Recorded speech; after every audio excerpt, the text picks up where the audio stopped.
Chapter 441. After hearing Zhang Changkong's words, it would be a lie if Rinpochen said he wasn't moved. He didn't care about the rest except for the girl. Not only was she beautiful, but her eyes were also as clear and transparent as a lake. There was also the innocence in her eyes as well as the curiosity of a baby. To men this was a fatal temptation and they wanted to protect that innocence. However, thinking about the empress who was still waiting for him to feed her and his identity, Rinpochen shook his head and said, "Thank you for your kindness, but I appreciate it." "What? You don't like her?" Zhang Changkong couldn't help but ask. At this moment his mood was extremely complicated. If Rinpochen accepted directly he would be worried. But if he rejected it he would be unhappy. How could he reject his own daughter? Was this person blind? "I'm here to form an alliance and have no interest in anything else." Rinpochen still rejected. After he rejected, he realized that those attendants were relieved, but Zhang Changkong was very unhappy. This made him wonder if Zhang Changkong really liked to give away his daughter. Also, why did those attendants feel relieved? "Just now you even said something to stop me. Could it be that your lover is inside?" As the dance ended, these women left one after another.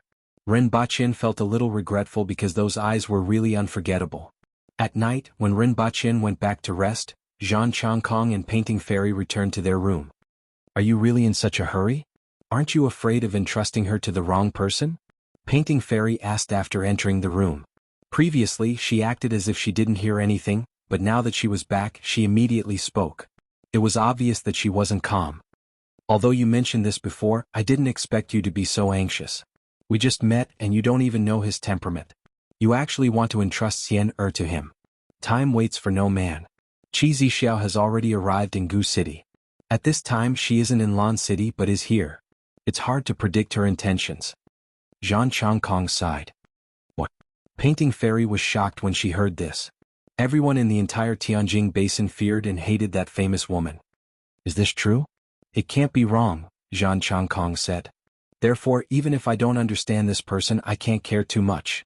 If there are unforeseen circumstances, it will be too late to consider this matter."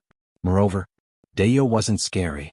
What was terrifying was the endless number of barbarians in the 60,000 mountains.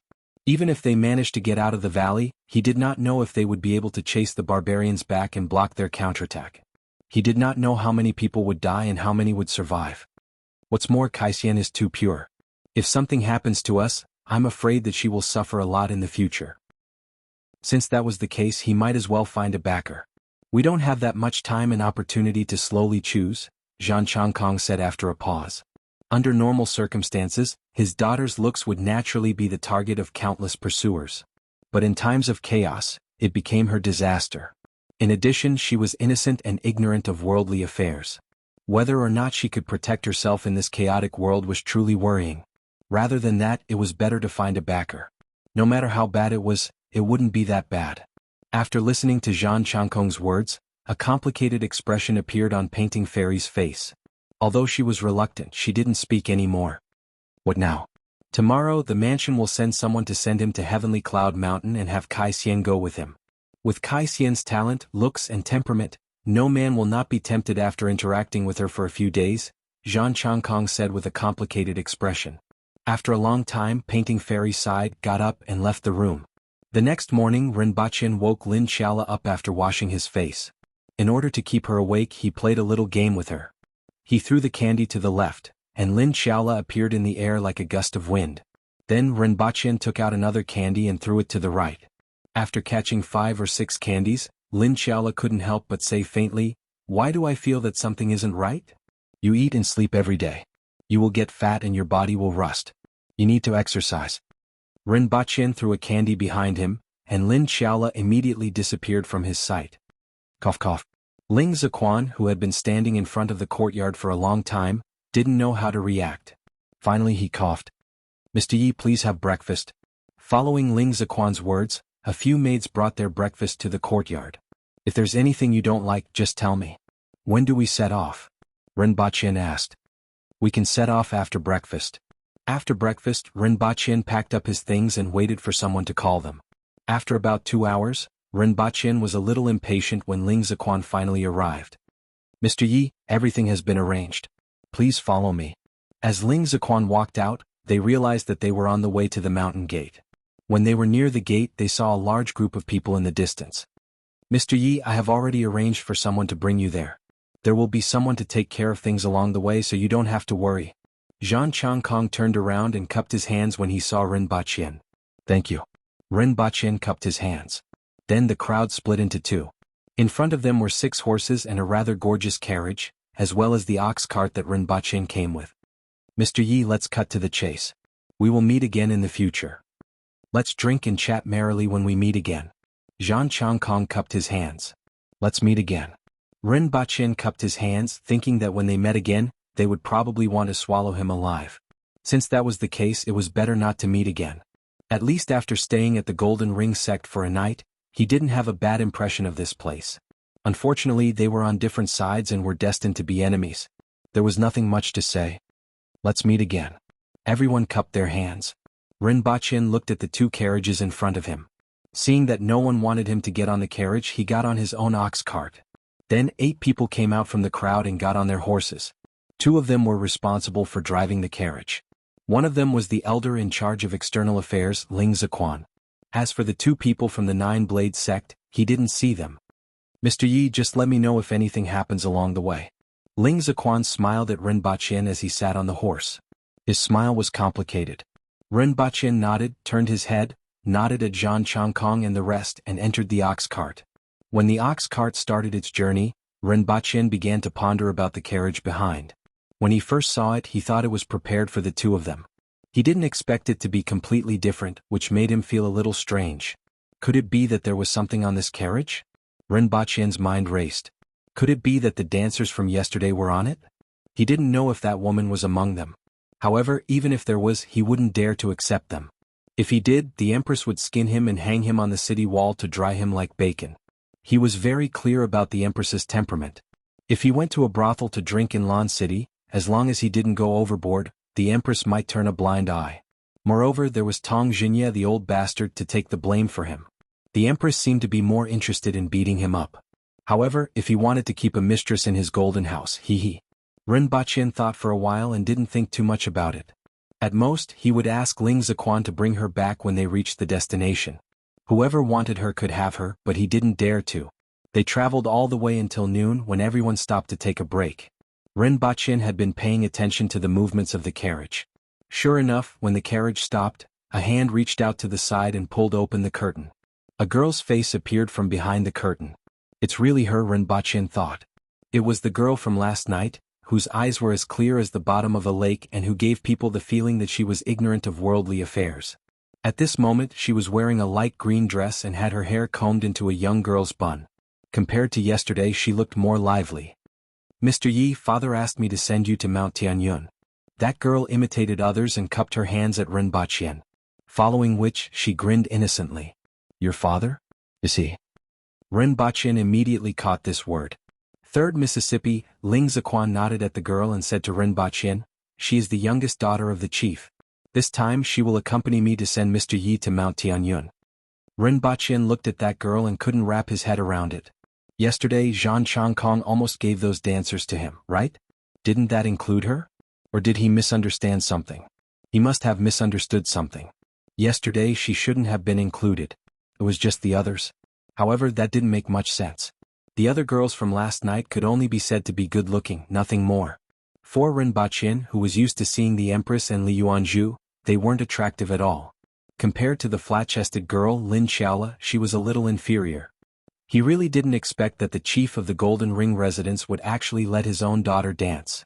Ren Baqian pondered and felt that he might have misunderstood yesterday. Chapter 442. Mr. Yi, is it very big outside? Mr. Yi, how big is it outside? Mr. Yi, have you seen the sea before? What does the sea look like? What color is it? I read that there are no boundaries. Is that true? Mr. Yi. Since noon, Ren Baqian had been hearing Mr. Yi and questions. Ren Baqian couldn't help but ask, are you 100,000 wise? Although Ren Baqian said this, he didn't feel annoyed. This girl had a special quality that made it hard for people to hate her. Even if she asked some very childish questions, it would only make people feel that this was how she should be. What is 100,000 wise? Ren Baqian was speechless. You will know when you see it with your own eyes in the future. It's better to see it with your own eyes than to hear it from others, Rinpoche replied. He had never seen the sea in this world. What if he said it was blue but it was actually red, yellow, green or black? There was also the Red Sea and the Black Sea on Earth.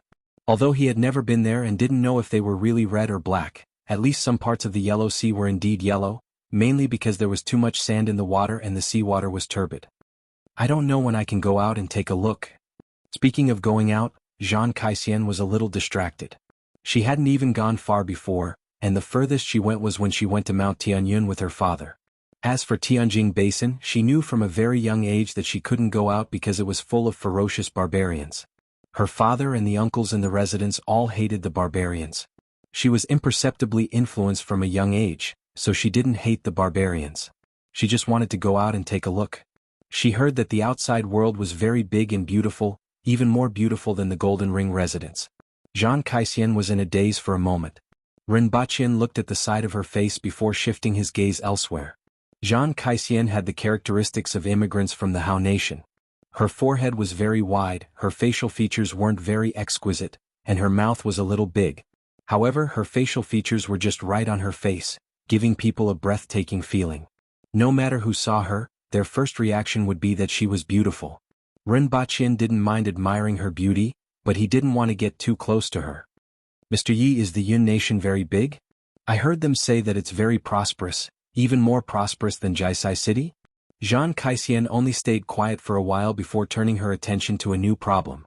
After Zhang Kaixian asked a bunch of questions, she suddenly stopped and stared in one direction. After a few minutes, she ran over happily. Rinpoche was a little astonished at first. He looked at her and realized that she was chasing a butterfly.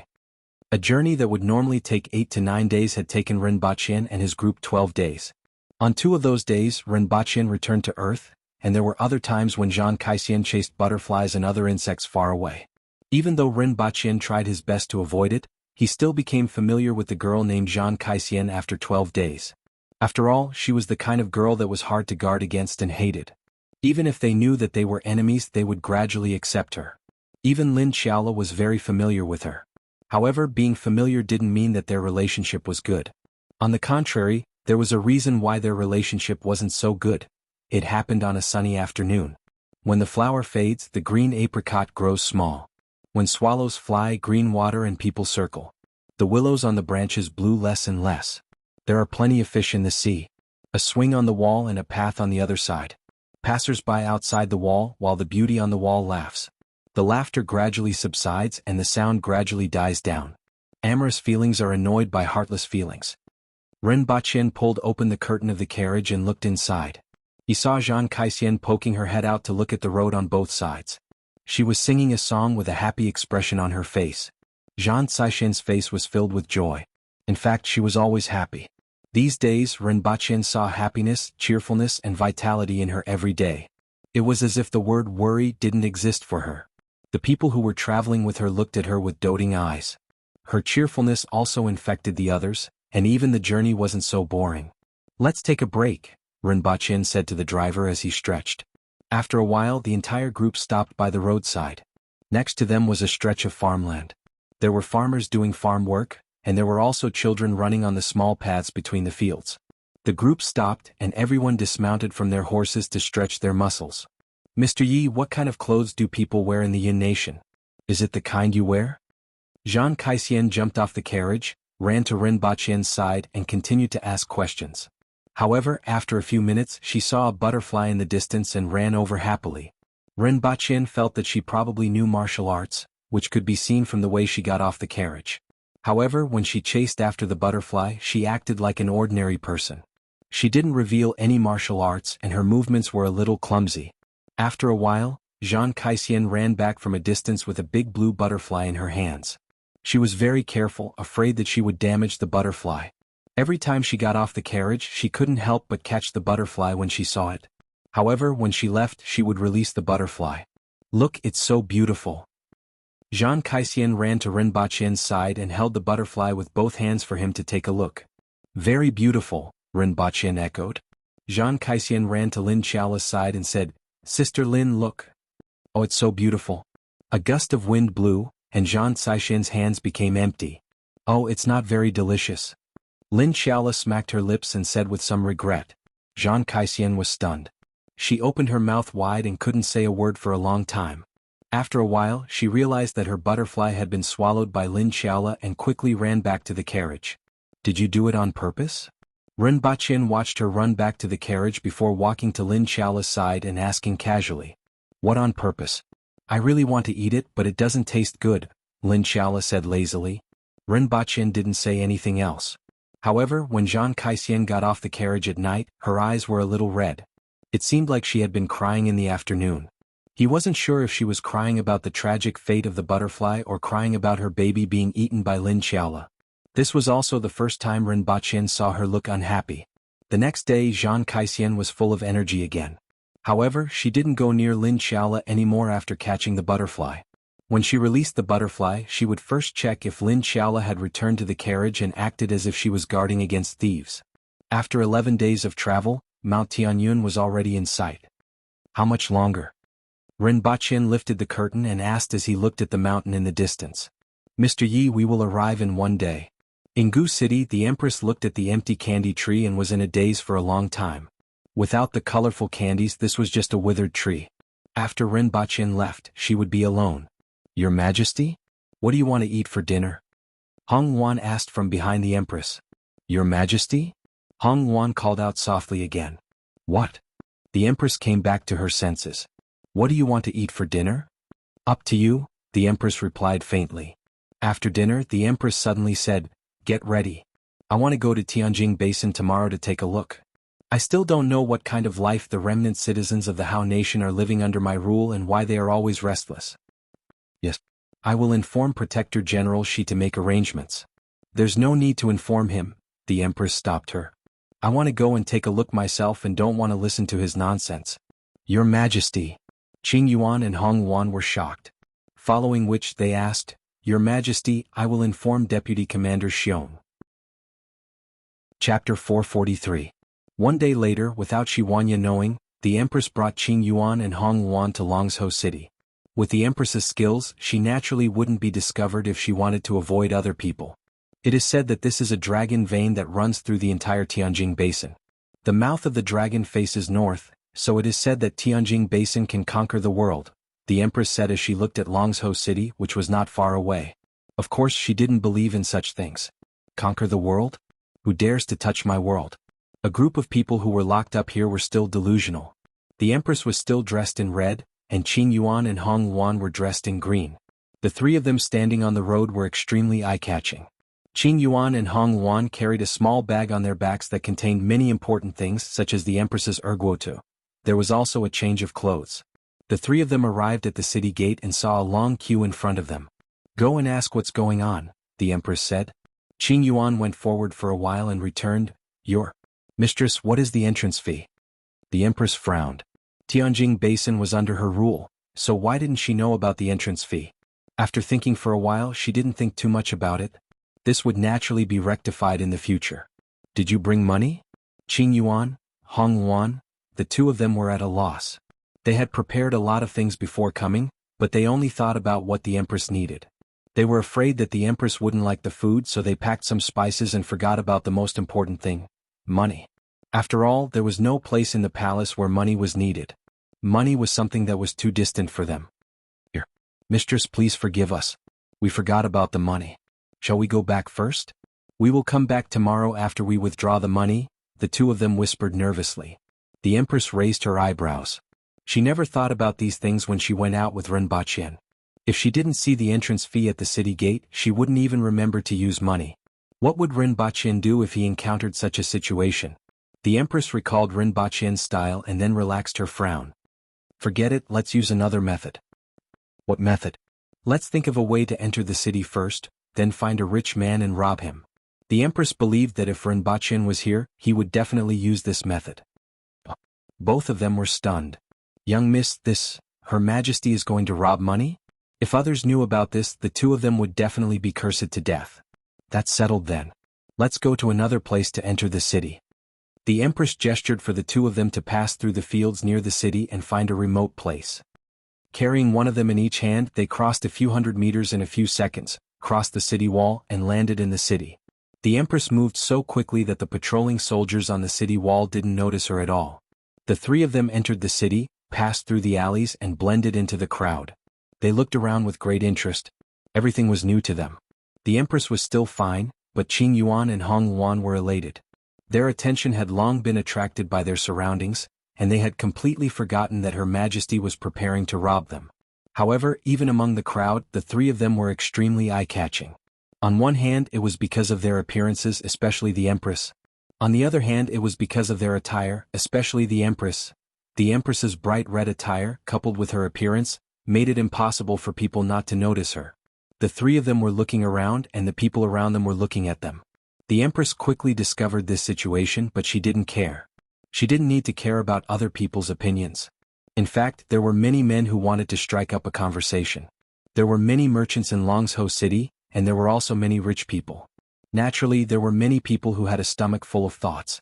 However, the Empress's aura was too strong, and many people began to feel guilty after looking at her.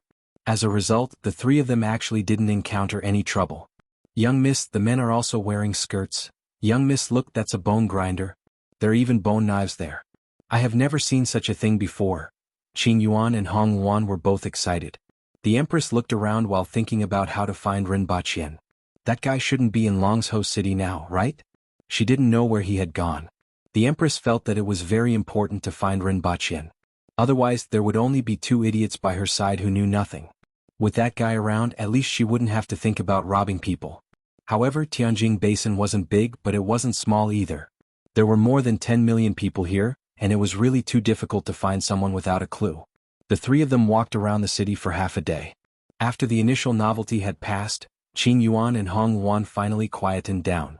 The most important thing was that the two of them were starting to get hungry. The three of them had only eaten in the morning and it was almost evening now. However, they didn't even bring any money with them, and they were too ashamed to tell the Empress that they were already hungry. The Empress heard their stomachs rumbling but wasn't moved. After walking around the city for half a round, she had a rough idea. Generally speaking, the bigger the courtyard, the richer it was. After looking around for a long time, there was one courtyard that was the largest. It was located in the northern part of Longzhou City, and there weren't any buildings around it. This courtyard was the only one that occupied an area of more than 10 acres. There were 2 stone sculptures of a saber-toothed tiger at the entrance, and there were also a few guards there. If she guessed correctly, this was probably the residence of the warlord of Longzhou City. After guessing that it was the residence of the warlord, the Empress confirmed her target. With her status, she naturally wouldn't rob an ordinary person. The warlord of Longzhou City was a good target. The Empress didn't wait until nightfall. After walking around with the two of them, she headed straight for the residence of the warlord. There were a few guards at the entrance of the residence. When they saw a lady dressed in red walking toward the residence with 2 ladies dressed in green, their eyes lit up. Judging by their age, could it be that the warlord is looking for a love debt that he incurred outside? The guards secretly guessed and went forward to stop the 3 of them. "This is the residence of the warlord. If there's nothing else, please leave immediately." Although the lady dressed in red had an extraordinary aura, the gate of the Prime Minister was a rank 7 official. As the guards of the warlord's residence, they didn't mind seeing all kinds of extraordinary people. "Ask the warlord to come out and see me?" "Forget it, I'll look for him myself," the Empress said faintly without even looking at them. "Presumptuous. Who are you?" The 4 guards were furious when they heard what the lady in red said. However, just as her hand reached for the hilt of her saber, the Empress's figure flashed. Then she walked in as if nothing had happened. Qing Yuan and Hong Yuan looked at each other and hurriedly followed. When the 3 of them entered the courtyard, the guards at the entrance swayed and fell to the ground one after another. After the 3 of them entered the courtyard, no one stopped them. Although the 3 of them walked around the residence without anyone leading them, others didn't know where they came from. Especially since they were 3 young ladies, they thought that they were the warlord's guests. After all, in Longzhou City, there had never been a case of someone knocking down a guard and barging in like this. Furthermore, the 3 of them were too indifferent and walked leisurely as if they were in their own home. In fact, Qing Yuan and Hong Yuan were a little nervous. However, at the same time they were a little excited. Robbery was something they had only heard about in stories. They didn't expect to be able to do it themselves. "Where's the warlord?" The Empress walked through 2 courtyards, grabbed a servant from the side and asked. "Sir is in the guest hall." The servant answered subconsciously when he heard the Empress's cold voice. Chapter 444. City Lord Sun was so angry that he almost laughed after recovering from his shock. Robbing the City Lord Manor? If it wasn't for the fact that the person in front of him didn't seem to be delirious, he would have suspected that the other party was suffering from hysteria. How should I address you? If you lack travel expenses, as long as you ask, I can still give you a sum of money. There's no need to joke like this. City Lord Sun's voice was rather calm. After all, he had seen all sorts of things and wouldn't get angry easily. Rob, take the money or die. The Empress was unmoved. She didn't have a good impression of these remnant citizens of the Hao nation. On the contrary, she loathed them. If it weren't for the original agreement, she would have killed all of them long ago. At this moment, he was only taking money and sparing his life.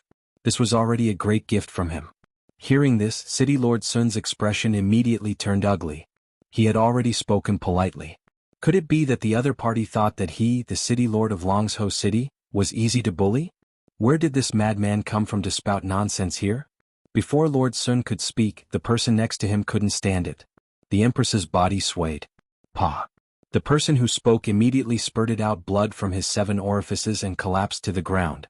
No one had expected that she would make a move just like that. The sudden turn of events shocked everyone once again.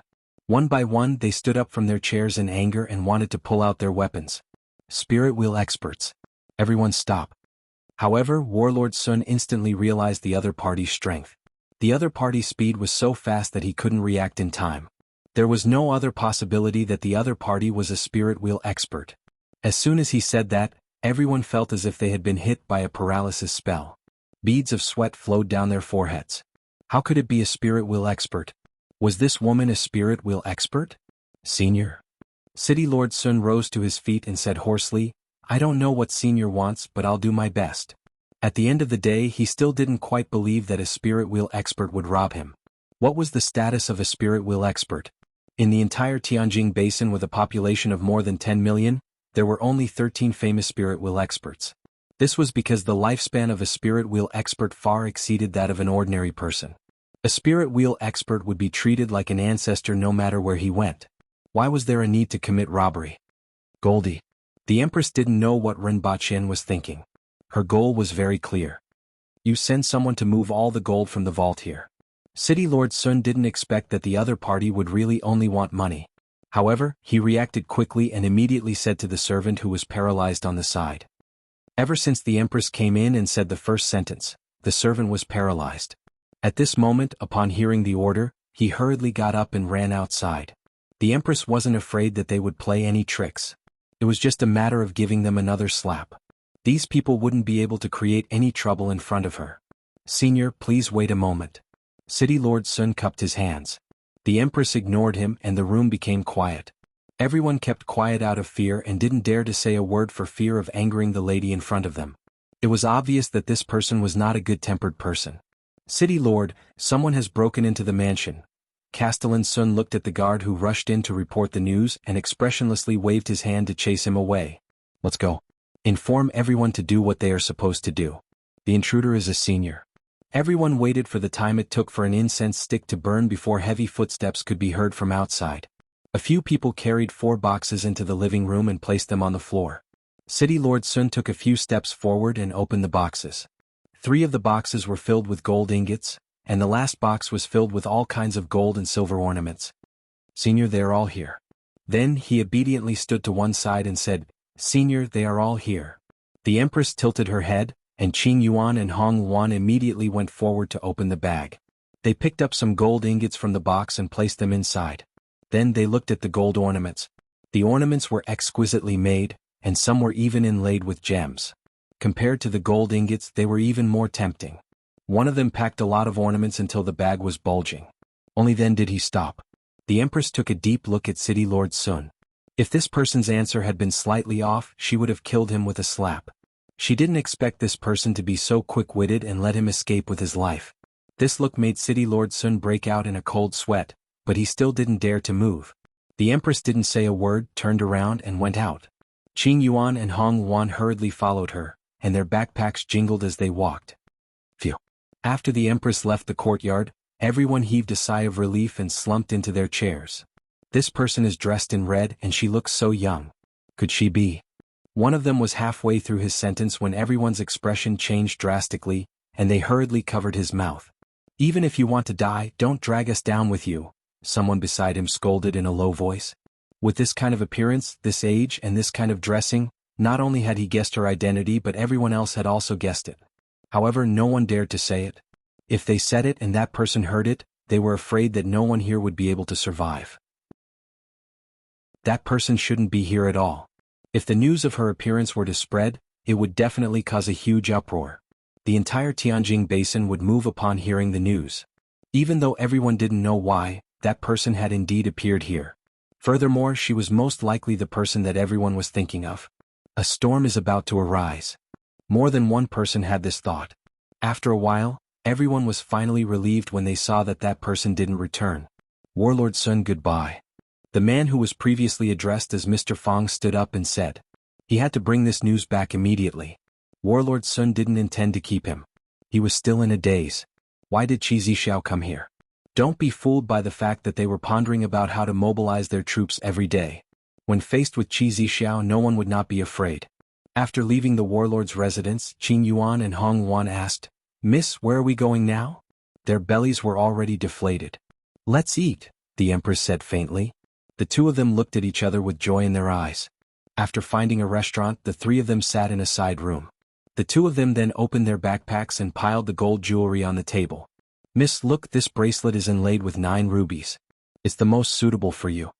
This necklace isn't bad either." While the two of them chattered away, the empress looked out the window at the streets and pedestrians below.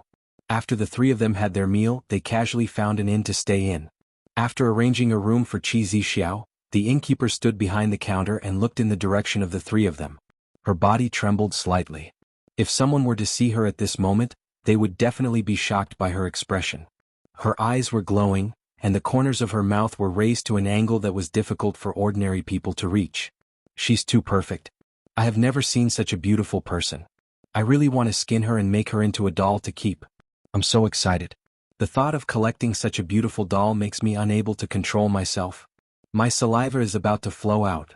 After standing behind the counter for a long time, she finally found some tea leaves to brew. Then she added something else to it. Following which, she swayed her body to the second floor and knocked on the door. "Sir, would you like some tea? This is a good tea that I picked myself from the cliff." The empress took a sip of erguo too and said, "Leave us. Don't disturb me without my instructions." Chapter 445. That night at the Uli Inn. 2 figures appeared in the pitch-black lobby and quietly went up to the second floor. One of them took out a pipe and pierced through the window paper. Then he blew into the room forcefully and a tube of powder was blown into the room. After blowing the knockout powder into both rooms, the two of them were relieved when they heard no sound from inside. The two of them were very confident in the intoxicating powder that they blew into the room. This powder was made from intoxicating flour and other ingredients after many years of research and development. It was very potent. An ordinary person would need 7 days to wake up after being poisoned by this powder. A man-wheel expert would need 3 days, and an earth-wheel expert would need more than half a day. Even a spirit-wheel expert would be slightly affected. Hee. One of them chuckled with a charming and sweet-sounding voice. The lady boss was very excited. Tonight, she would definitely be able to make a puppet that was worthy of being treasured. "Have you brought everything?" the lady boss asked excitedly. 16 skinning knives and 48 spirit needles. "Aren't they all in this box? Since you are in such a hurry, I'm afraid that you have found something good." "What good is there for me?" the other person said. It was a man's voice. "Good. You will know what good it is when you see her." The lady boss chuckled and pinched him. She had already decided that for this puppet, she would give up this inn and find another city to live incognito. Therefore, she didn't hesitate to make her move in the inn. She was afraid that something would go wrong along the way. A perfect puppet was her lifelong pursuit. What did she hear people say the last time? She could die in the evening if she heard the truth in the morning. She deeply agreed with this sentence. As long as she could make a perfect puppet, she had nothing else to ask for in the rest of her life. The man laughed, took out a small bottle, opened it and sniffed it. Then he pushed the door open. "Go in, don't just stand here." The lady boss was slightly dissatisfied when she saw that he didn't move after pushing the door open. However, the man's words made her expression change. "Why are you fine?" The man's voice was full of disbelief. This drunken powder was the result of many years of research. Even his master was knocked out by a packet of it. One had to know that his master was a famous poison expert in Tianjin Basin, but he was still knocked out by the drunken powder, let alone other people. He saw a woman in red sitting at the table in the middle of the room. She rested her chin on one hand and looked at the door with bright eyes. She did not look like she was drugged at all. I would like to know what benefits there are. The Empress's tone was bone-chilling. The lady boss's expression changed several times before she scolded, "Useless thing. If the soft way doesn't work, then the hard way. We don't want this in anymore. Capture her and leave the city immediately." She then turned to the room and smiled, "You're unlucky to have met me. Who asked you to be so likable?" She then turned to the man beside her and said, "What are you waiting for? Don't hurt her skin or it won't look good." Right now all she could think about was making a puppet. It was rare to encounter such a perfect material in her lifetime, and she couldn't care less about anything else. Under her urging, the man beside her scurried toward the room. His feet moved a few times on the ground as if he was gliding. With a flip of his hand, a ray of light seemed to split the darkness in the room. It was a short knife that was 1 foot and 70 centimeters long. The gleam of the knife was like jade, but it wasn't the normal white color. The next second, the gleam of the knife appeared in front of the Empress's throat as if it was going to pierce through the throat of the woman sitting at the table. He was confident that as long as he touched it, the force would pass through the tip of the knife and shatter the other party's throat. At most it would only leave a small mark. However, all these thoughts came to an abrupt halt in the next moment. His heart was beating wildly, and he was almost unable to control the panic in his heart. He only saw a pure white hand holding onto his knife. It was as if the knife had grown roots. No matter how much strength he exerted, it didn't move an inch. Almost at the same time, another figure flipped over his head and aimed a pair of short thorns at the Empress's eyes. The Empress's other hand tapped a few times in the air, and every time she tapped the tip of the short thorns, the lady boss only felt a strong force coming from her hand and sending her flying. According to the direction she was going, she was afraid that the top of the door would be sent flying, and the people in the inn would naturally wake up. At this moment the Empress stood up, stretched out her hand at lightning speed and pulled the lady boss back.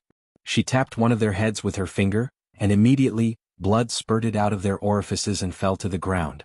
However, if one took a closer look, both of them were still alive. Only then did the Empress unhurriedly lit the lamp and closed the door. Following which, she opened the box that both of them carried with them. Inside there were 16 knives of different sizes. The big ones were the size of a palm, and the small ones were only the size of a finger. In addition, there were a bunch of bottles and 48 silver needles. The Empress held the needles in her hand, looked at the two of them, and then inserted them into their bodies one by one.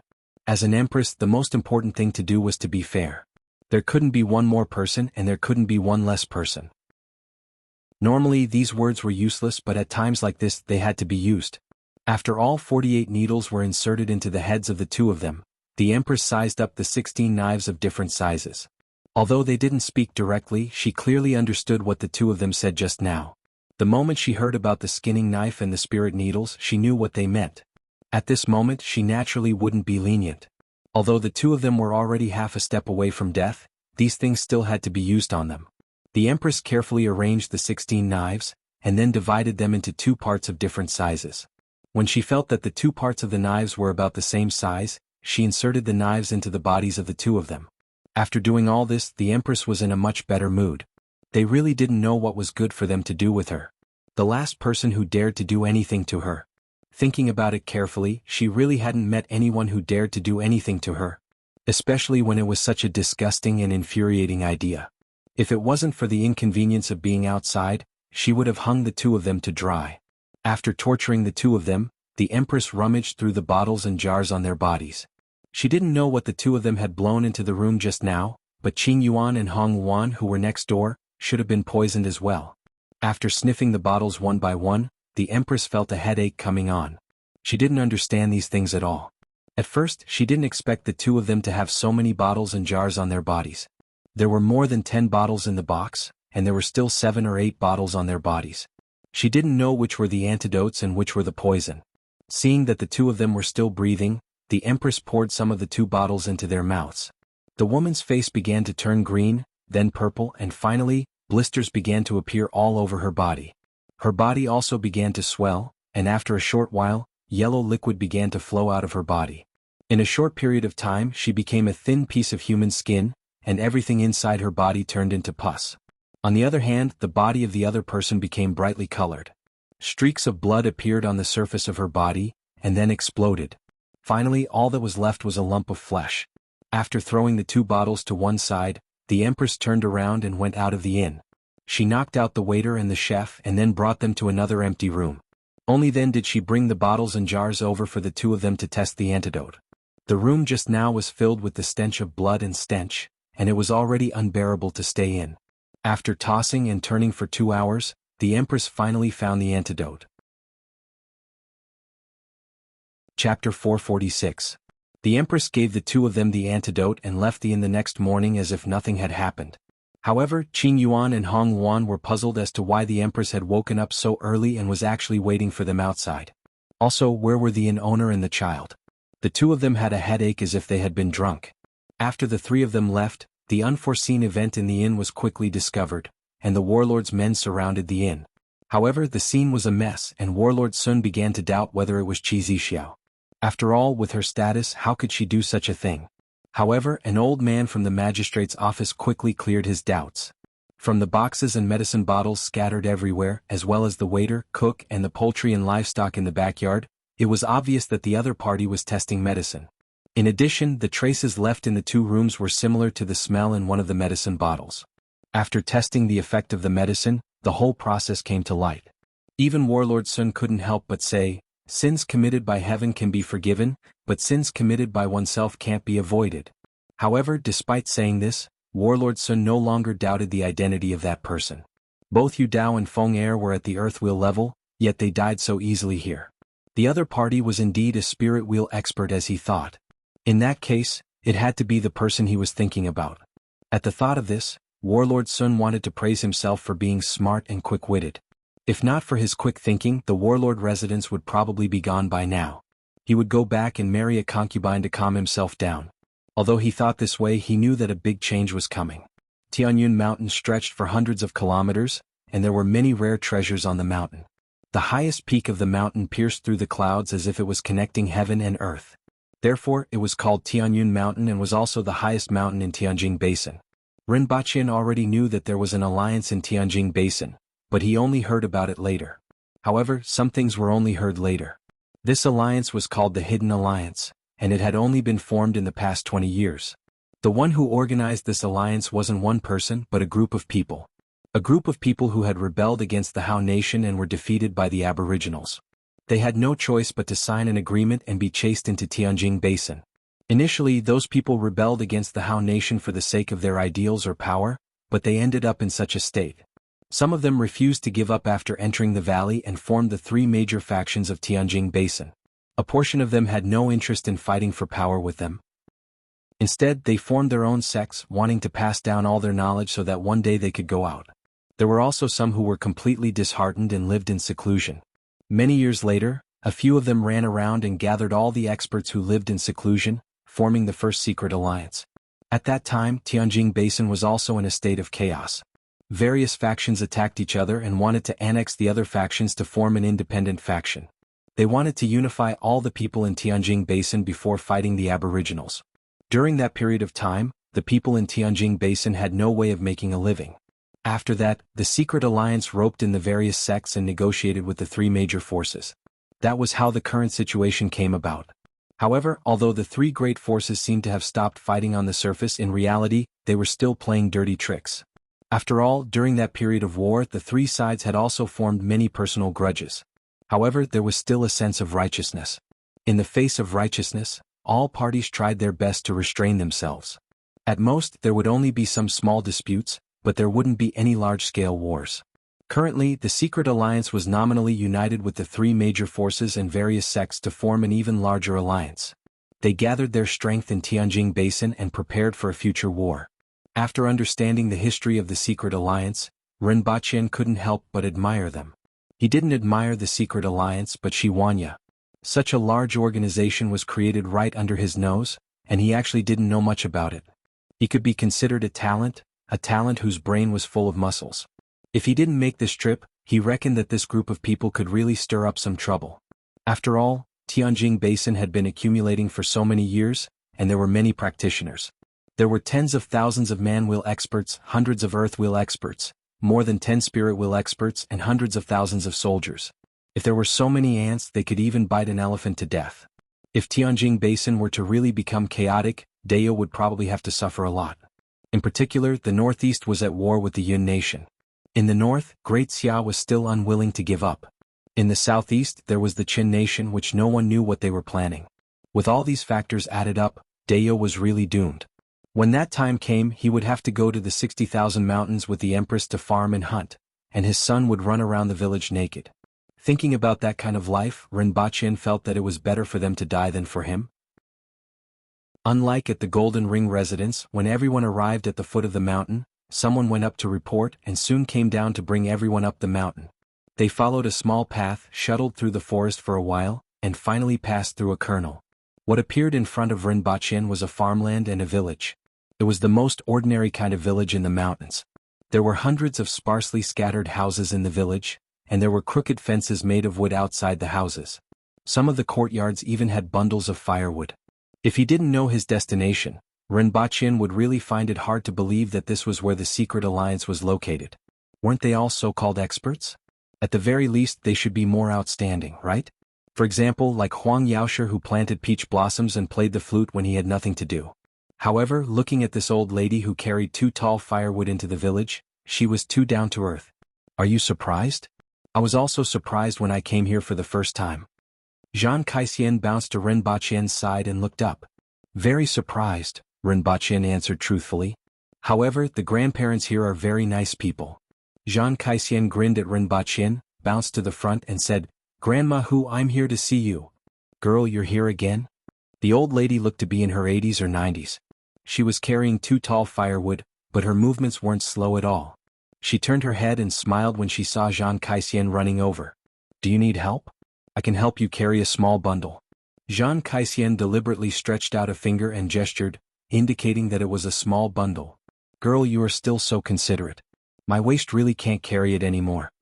As the old lady spoke, she quickly reached out and pressed all the firewood on top of Zhang Kaixian's head. It's a small bundle. Zhang Kaixian quickly raised the firewood with both hands and watched as the firewood got lower and lower and was about to drown her. Although it was firewood, it was very dense and weighed at least 500 kilograms. How could she lift it? It could already be said that her skills weren't bad since she wasn't immediately pressed to the ground. The people from the Golden Ring residence quickly ran over to help, but by the time they rescued Zhang Kaixian, her head was already full of firewood.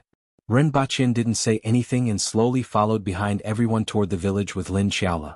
At the entrance of the village, there was an old man with wrinkles all over his face, who was wearing traditional clothes, sitting in the shade and reading a book attentively. Seeing everyone come over, he raised his head and smiled at them. Only half of his teeth were left in his mouth. Come. Someone help me see if there's a second half of this book. I have already flipped through it several times, but I don't know if there's a second half. Grandpa Qiao, I will help you in a while. I have read a lot of books these days, so maybe I have read it before, Zhang Kaixian shouted while holding a bundle of firewood. You can't read it? You definitely haven't read it before. The old man quickly said. Why can't I read it? How do you know that I haven't read it before? Zhang Kaixian wasn't convinced. Men can read it, but women can't. Girls can't read it either. The old man shook his head. Chapter 447. Do you want to read it? The old man didn't show the book to Zhang Kaixian and asked Rinpoche instead. Thank you. Rinpoche happened to be interested in this world's erotic literature and had no reason to refuse. Seeing that Rinpoche readily agreed, the old man smiled like a chrysanthemum and said, You're a good person. You're much more sincere than those who obviously want it but say no. The surrounding people were speechless. Are those who read erotic literature with you a good person? Are those who go to the brothel with you blood-related brothers? Rinpoche happily took the book and even said politely, Thank you for sharing. This made the old man smile even more happily and praised, You're a good person. You have good taste and are polite. The others didn't understand, but Rinpoche did. Only an experienced person like him would understand such things. Looking at the major forums on the internet, there were trolls running amok everywhere. Just a casual sentence would cause people to spew a torrent of abuse. Everyone was filled with hostility. Only the netizens in 1024 all said, Thank you for sharing. The original poster is a good person. Good people will have a peaceful life. There was almost no hostility. Therefore, everyone was a good person. I'll take it with me then? I'll return it to you later. Rinpoche held the book in his hand and gestured. If you like it, you don't have to return it. You can return me a new one in the future. A treasure sword for a hero and a beauty for a beauty. The old man was very generous. However, Rinpoche still felt that something was wrong. A treasure sword for a hero, a beauty for a beauty, and erotic literature for... Rinpoche felt that he shouldn't think about this in detail. The more he thought about it, the more he felt that the old man was scolding him. However, the old man was smiling like a chrysanthemum in full bloom and even gave him erotic literature. How could he let Lin Shaola scratch his face? Rinpoche cupped his hands at the old man and put the book in his arms speechlessly. What's in the book? Let me see. Why can't women read it? Lin Shaola came over curiously. You'll know in 50 years. Rinpoche said. After thinking about it, even though Lin Shaola looked alright, she might not be able to get married. Maybe it would be another 100 years. When they entered the village, they would occasionally see old people sunbathing in the courtyard and watering the flowers. They were no different from the old ladies in the village. In any case, he saw a person drawing on a table in the courtyard. The person was squatting in a horse stance, one of his forearms was parallel to the table, and the brush in his hand was drawing on the paper from time to time. This person's every move looked very imposing, and Rinpoche finally felt that he had the demeanor of an expert. After all, the people here were all figures of the older generation who had survived the Great War back then. These experts weren't bumpkins, so it wasn't strange for some of them to be proficient in the 4 arts. Village Chief Grandpa, what are you drawing? Jean Caissien carried the firewood and jumped into the courtyard. Painting mountain, the old man said without raising his head. Jean Caissien stretched her neck to take a look at the drawing before turning her head to look at the nearby tall mountain. She said doubtfully, this mountain is a little fat. So majestic. A little short. He's accumulating momentum to break through the heavens one day. This is obviously a hill, right? This is called looking at the mountain but not seeing it. Little girl, you talk too much.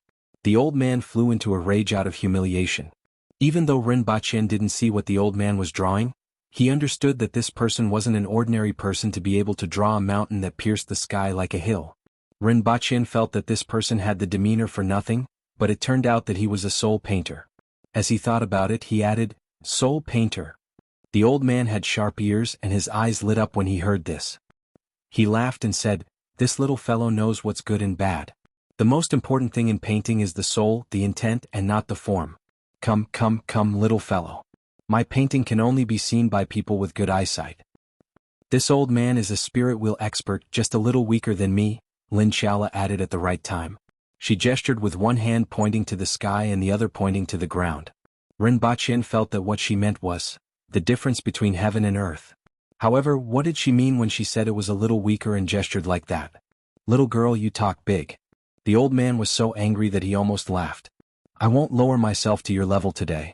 Little fellow, come and take a look at my painting. The old man sized her up carefully and turned to Rinpoche. Finding someone who could appreciate his painting was much more important than fighting with others. Sorry to disturb you. Rinpoche walked to the table with his hands behind his back after he finished speaking. He had a strange look on his face. This isn't a hill. This is obviously a steamed bun with the outline of another steamed bun behind it.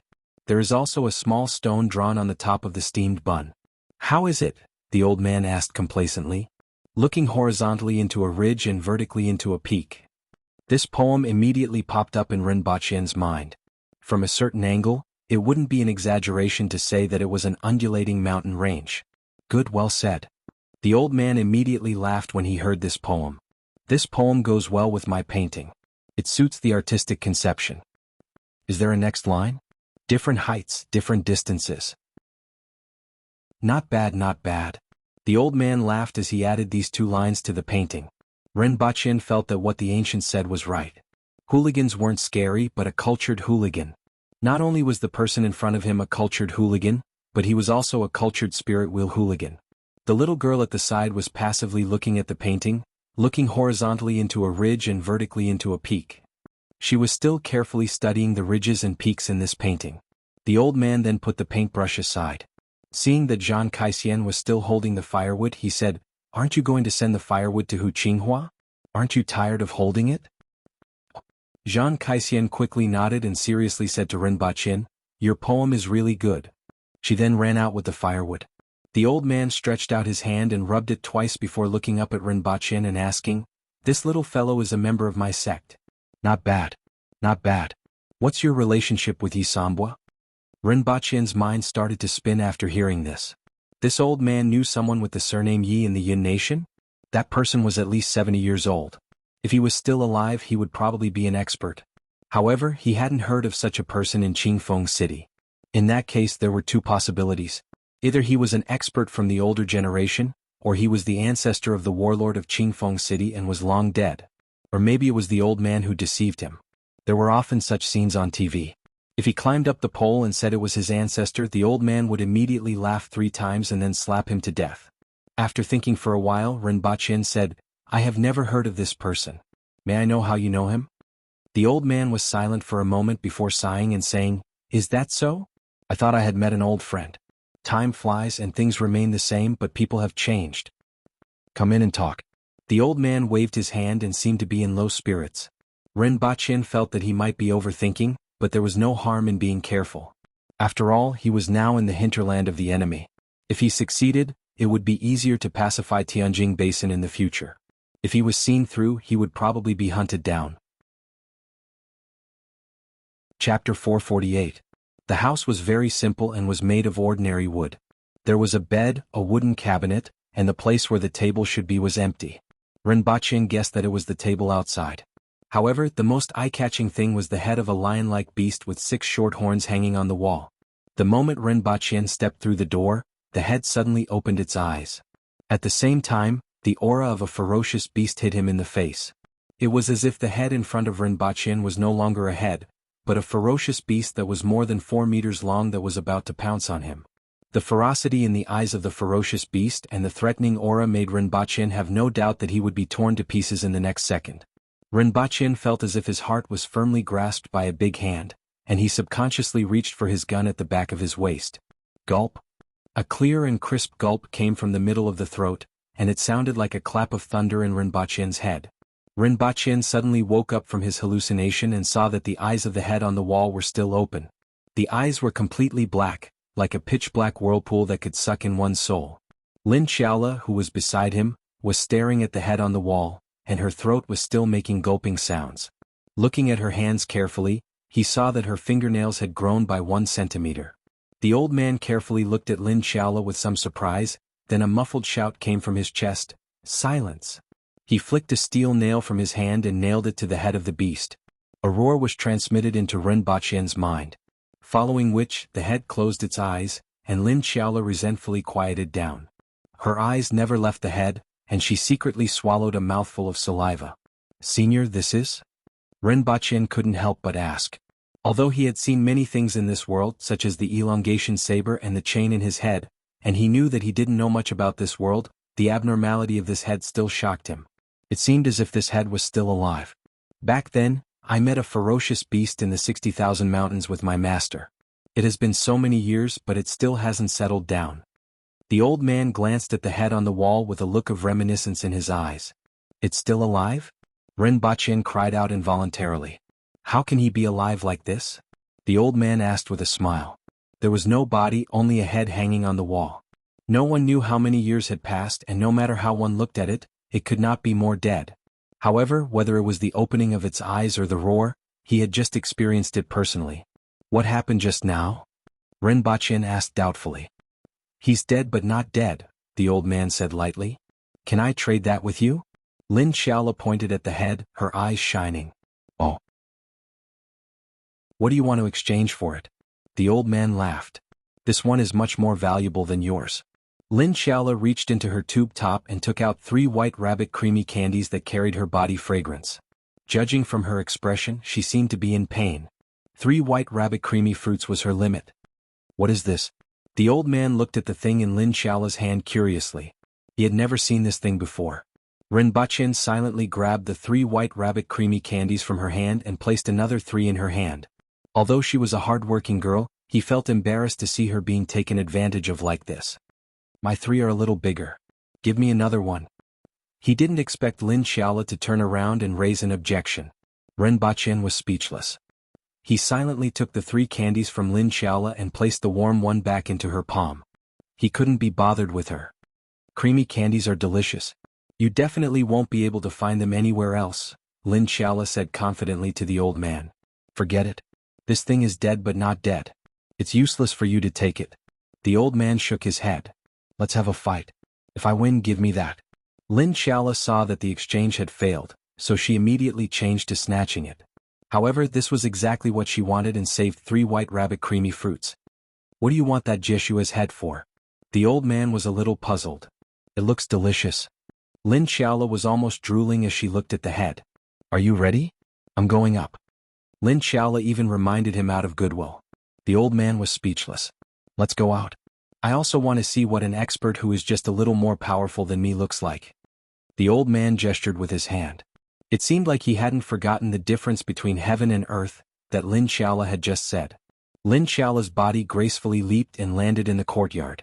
The old man smiled at Ren Baqin before walking out unhurriedly. As soon as Ren Baqin followed him out, he saw 2 figures colliding. Their figures couldn't be seen clearly at all, as if 2 gusts of wind had collided.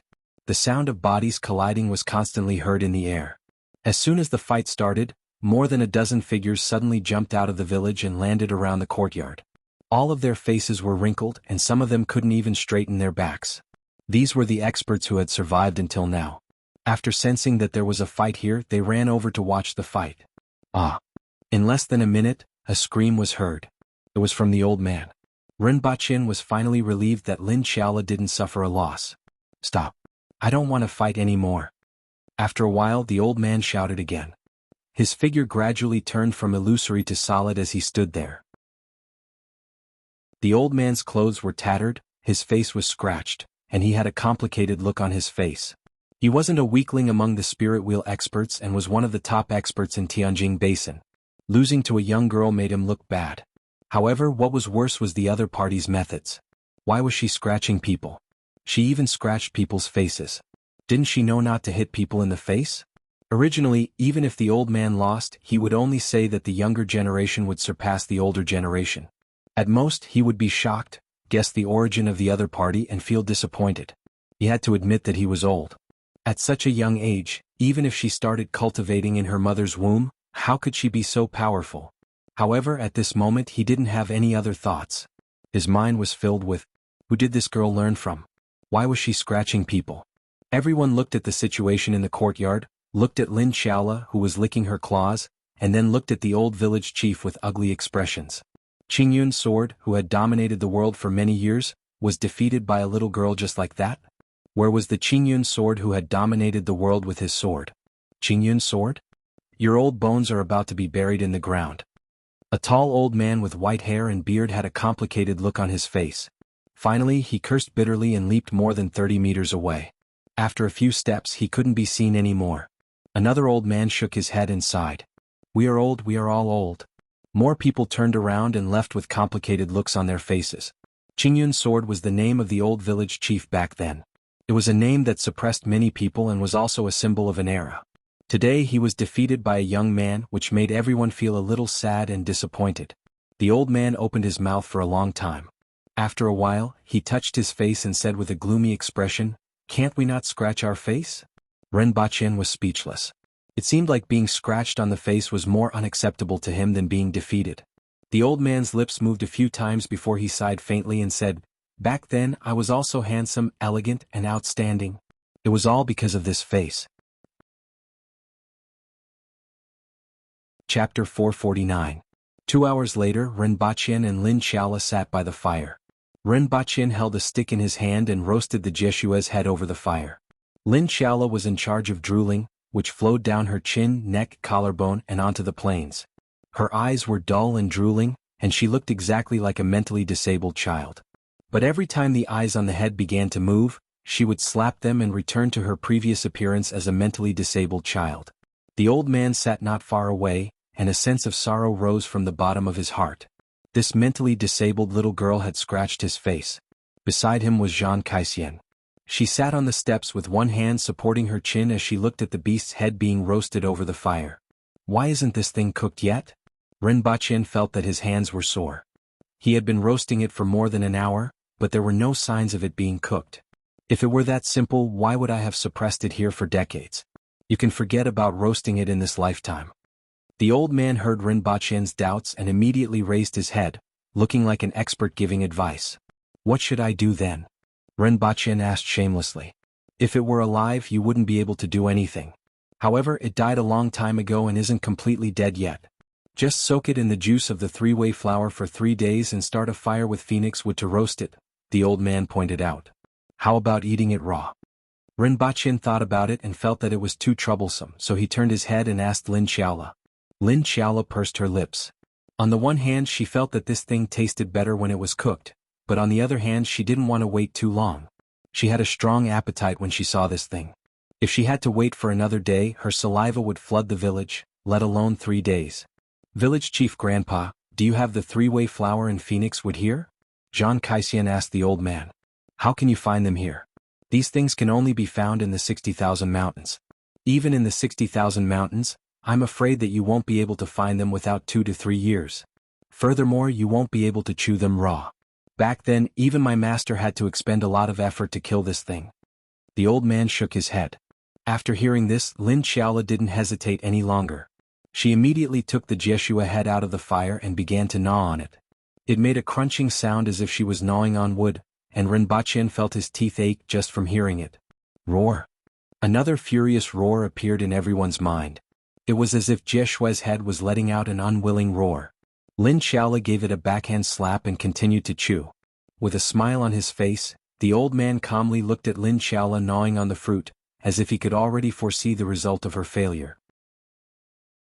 No matter what, he had finally vented his frustrations. Then, everyone watched helplessly as Lin Xiaola bit off a piece of skin from Jeshua's head. Hiss, how is that possible? The old man's eyes widened. He had heard about this world puppet from his master. It was said that it was impervious to swords and spears, impervious to fire and water, and difficult to injure with great strength. Even his master had spent a great deal of effort to kill this Jeshua. Even after so many years, he couldn't do anything to Jeshua's head. His Qingyun sword could be considered a treasure sword that could cut through iron as if it were mud, and it only produced sparks when he slashed at it. However, this little girl could actually bite it? Her teeth were sharper than the Qingyun sword? Then the old man's gaze suddenly became sharp as he stared at Lin Xiaola. Rinpoche immediately became vigilant. Sure enough, she isn't a human. I initially thought that she had practiced some special martial arts, but it turns out that she isn't a human, the old man said coldly after looking at her for a while. What do you mean? Rinpoche's heart skipped a beat when he saw his expression. Don't play dumb, the old man said coldly. Then he stared at Lin Xiaola for a while before sighing and saying, Forget it, I can't care about this anymore. What do you mean, senior? I really don't know, Rinpoche said as he thought that he might be able to find out about Lin Xiaola's origin from this old man. It's useless to say more. Good luck. The old man didn't want to talk about this matter anymore. Although he didn't speak anymore, his expression became much colder. Rinpoche knew that the old man definitely knew something. Seeing that the old man wasn't willing to say more, Rinpoche frowned and wondered how he could get more information out of the old man. In fact, the old village chief didn't know much. Back then, his master had just broken through to the spirit wheel level and went to the 60,000 mountains, but he returned with serious injuries. Before he died, he said that those who weren't stronger than him shouldn't go to the depths of the 60,000 mountains and should be careful of those who looked like humans but weren't. Previously, he didn't understand why, but now that he saw Lin Xiaola, he suddenly remembered his master's words. This was related to the truth of his master's death, so he naturally wanted to know more. However, the battle with the Aboriginals was imminent, so he forcibly suppressed his thoughts. He had also made up his mind that after this battle, he would capture this woman no matter what price he had to pay and interrogate her about what was hidden in the depths of the 60,000 mountains. After the old man calmed down, he raised his head and asked Rinpoche, Tell me your purpose for coming here. Rinpoche repeated what he had said at the Golden Ring residence. I have 3 requests. First, you have to strengthen your attacks and attract the attention of the Aboriginals. Secondly, they didn't have enough weapons. Thirdly, she has to follow us. The old man pointed at Lin Xiaola and said, Shiwanya isn't easy to deal with. Experts of the same level aren't his match in a one-on-one fight. Her skills are pretty good, and if she makes a move, she will be able to delay Shiwanya for some time. We can then surround and kill the other two cardinal heaven experts in the army. I can promise you the first and third requests, but the second one is a little troublesome. It's not easy to transport weapons from the Yin nation, and now we're at war. It won't be easy to transport a large number of weapons over. It will consume a lot of manpower and resources, and it will be easier to be discovered, Rinpoche said after pondering for a while. That's your problem. After all, if you guys were to go against the ancient race alone, I'm afraid you wouldn't be able to hold on for long. If you want us to risk our lives, you have to show us something, the old man said coldly. Rinpoche retorted, Great Xia is here too, right? I wonder where he is. What conditions did he promise you? Also, without us, you guys won't be able to do anything. We can totally wait for them to attack Wangjing and delay the line of soldiers before making a move.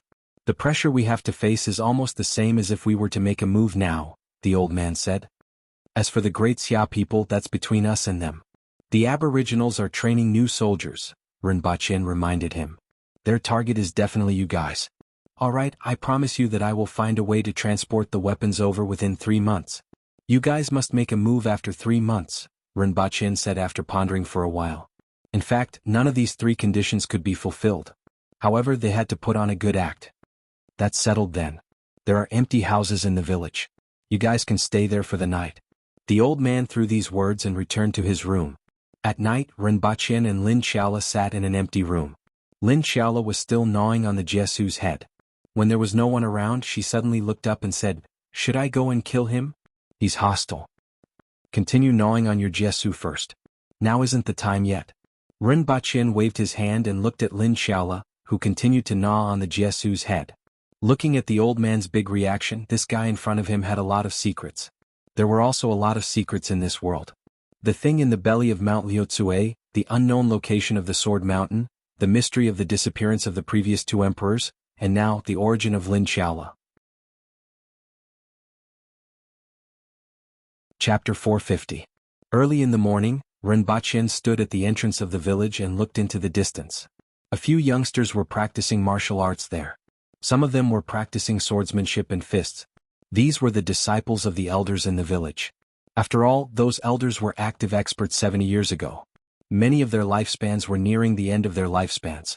In order not to bring all their knowledge to the earth, they tried to find a successor to pass on their legacy. Rinpoche watched from the side for a long time. The martial arts of these youngsters were very different from the Fist of Death that he had learned. Compared to their martial arts, the Fist of Death was more direct, more open, and more suitable for killing on the battlefield. It also fully displayed the strength of the Aboriginals. On the other hand, their martial arts were completely based on the martial arts of Jianghu. They were more inclined to maneuver in a small area, fight one-on-one, and use more feints. Another important point was that their moves looked good. At least they looked very elegant when they moved. Unlike the Fist of Death, which only had Black Tiger Steals the Heart, it didn't look as good as their martial arts. When used by the Aboriginals, the Fist of Death was completely overpowered and powerful. However, Rinpoche didn't have the strength of the Aboriginals, so the power of the Fist of Death was much weaker.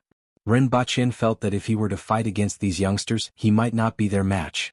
At the thought of this, Rinpoche felt even more miserable. Not only could he not defeat a 10-year-old Lolita, but he might not even be able to defeat a random cat or dog. How could he endure this? On the contrary, the set of boxing techniques that the Empress taught him was the most suitable for him. It had a strange style and was completely aimed at killing people. Many of the moves were imitations of the movements of beasts pouncing on human experts. This set of boxing techniques was completely used to hunt people. It was a pity that the movements of this set of boxing techniques were too difficult. Many of the movements were very strange and didn't conform to human bone structure and strength. At that time, he saw the Empress execute it smoothly, but when it was his turn, he simply couldn't execute many of the movements, let alone practice it. Up until now, he still couldn't execute all the movements and still focused on practicing the Fist of Death. Brother Lin, this move of yours is wrong. You have to move it downwards by 30%. Sister Hua, this move of yours is missing 2 sword flowers. You have to exert more strength on your wrist. A clear and melodious voice sounded. The little girl, Zhang Kaixin, ran back and forth to help everyone give pointers on the moves. It was hard to believe that Zhang Kaixin, this little girl, was actually better than these people in terms of martial skills. These elders liked Zhang Caixin's character very much. When she came last time, Many elders passed on a few cultivation techniques to her. Her innate talent was also pretty good, and there were many areas where she practiced better than the disciples of these elders. After staying here for 2 days, she was sent by those elders to correct the mistakes of these disciples in their moves. If it was someone else doing this, they would definitely be hated by others. I practice every day and you only learned a little. Yet you're actually better than me. How can I not be angry? However, Zhang Caixin's innocent and romantic personality made people unable to hate her even if they wanted to. Ren Baqin stood at the side for a long time. He wanted to give it a try. After all, he had never fought with someone who was at the same level as him, and he didn't know what level he was at. However, when he thought about the 2 sets of fist techniques he could use, he could only give up on this idea. The killing fist was too obvious.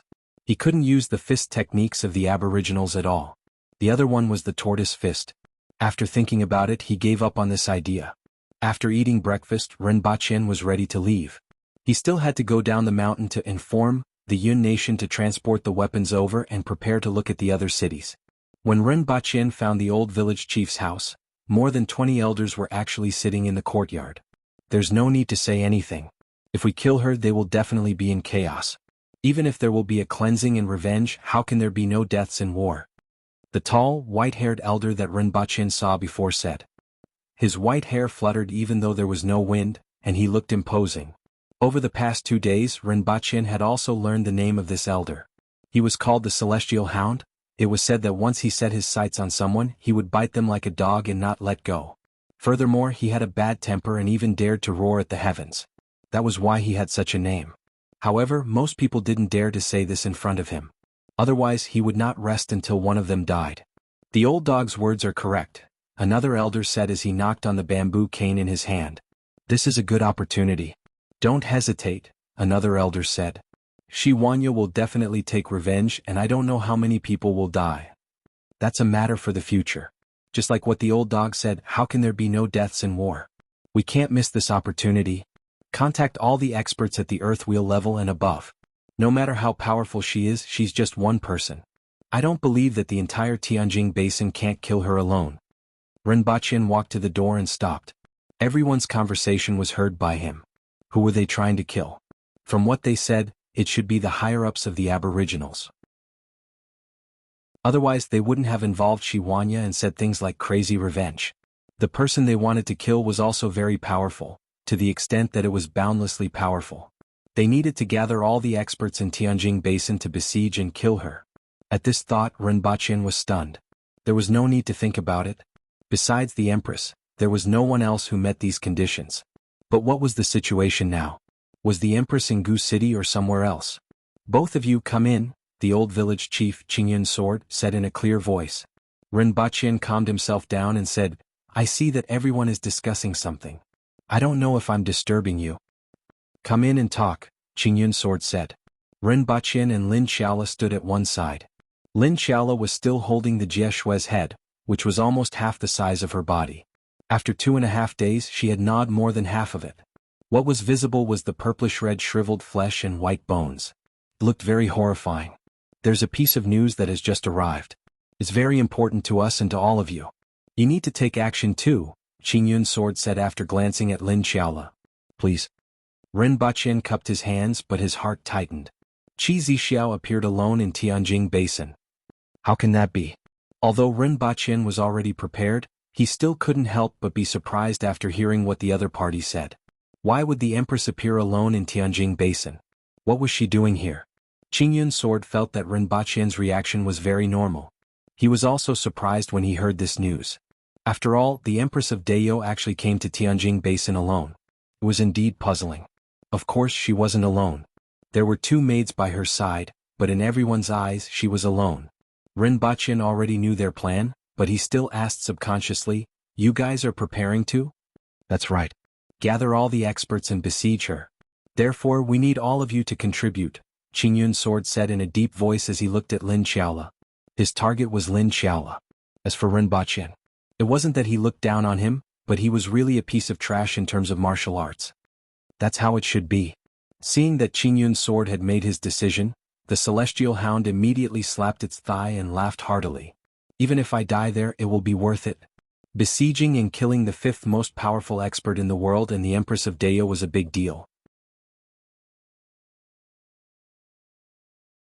Chapter 451. Everyone discussed for a long time before returning to their residences. In less than an hour, 7 or 8 elders left the hidden village with lofty sentiments. Needless to say, they were calling their friends and inviting people to come out of the mountains. Those who were personally sought out by this group of old fellows were definitely not ordinary people. These old fellows went out to look for experts who lived in seclusion. In addition to those experts who lived in seclusion, there were also the 3 major powers and various large and small sections. Those who participated in this siege were all experts at the Earthwheel level and above in Tianjin Basin. If it weren't for the inconvenience of mobilizing so many experts and the fact that the Empress's whereabouts weren't fixed, they would have arranged for a large number of ordinary elite soldiers and man-wheel experts to wear down the Empress's strength.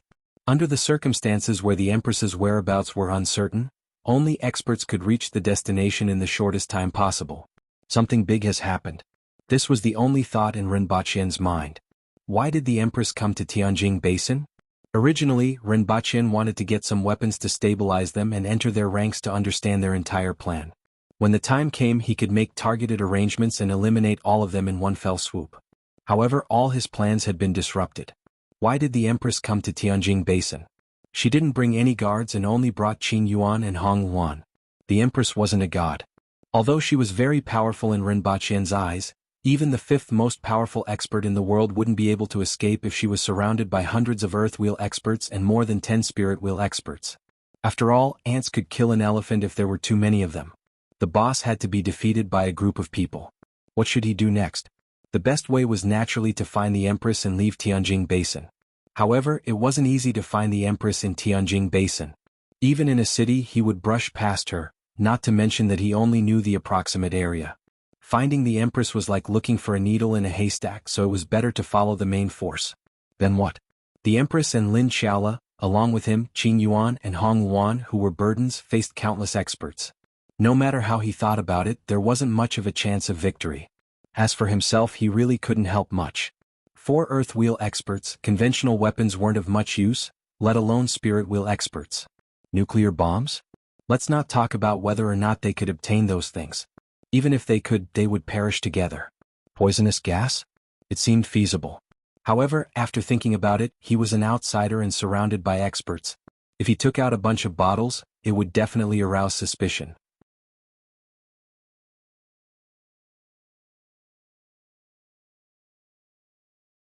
Chapter 452. There were more than 10 households in Pingfeng Valley. Smoke rose from the chimneys at 3 or 4 in the afternoon. An old woman with a walking stick and a young girl stood at the entrance of the valley for a long time before slowly walking down. Master, is the person who lives here very powerful? The young girl wanted to help the old woman, but she was stopped by the old woman. It's fine at home, but don't do this outside. I'm not so old that I can't walk, the old woman replied.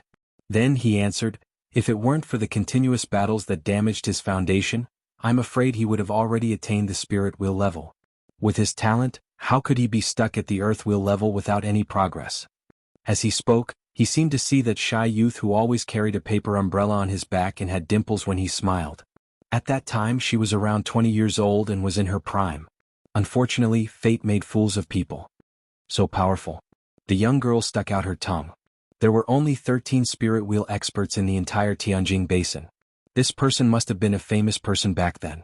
The old woman walked very slowly as if she was admiring the scenery on both sides and adjusting her mood. Following a small path, they walked for a full hour before they reached the entrance of the village. When the children saw strangers, they looked at them curiously before dispersing. Only a naked boy with a ponytail and a runny nose was left. He ran up to the 2 of them, wiped his nose with his dirty fingers and asked, "Who are you looking for?" "Who are you looking for? Does Changtian live here?" the old woman asked with a smile.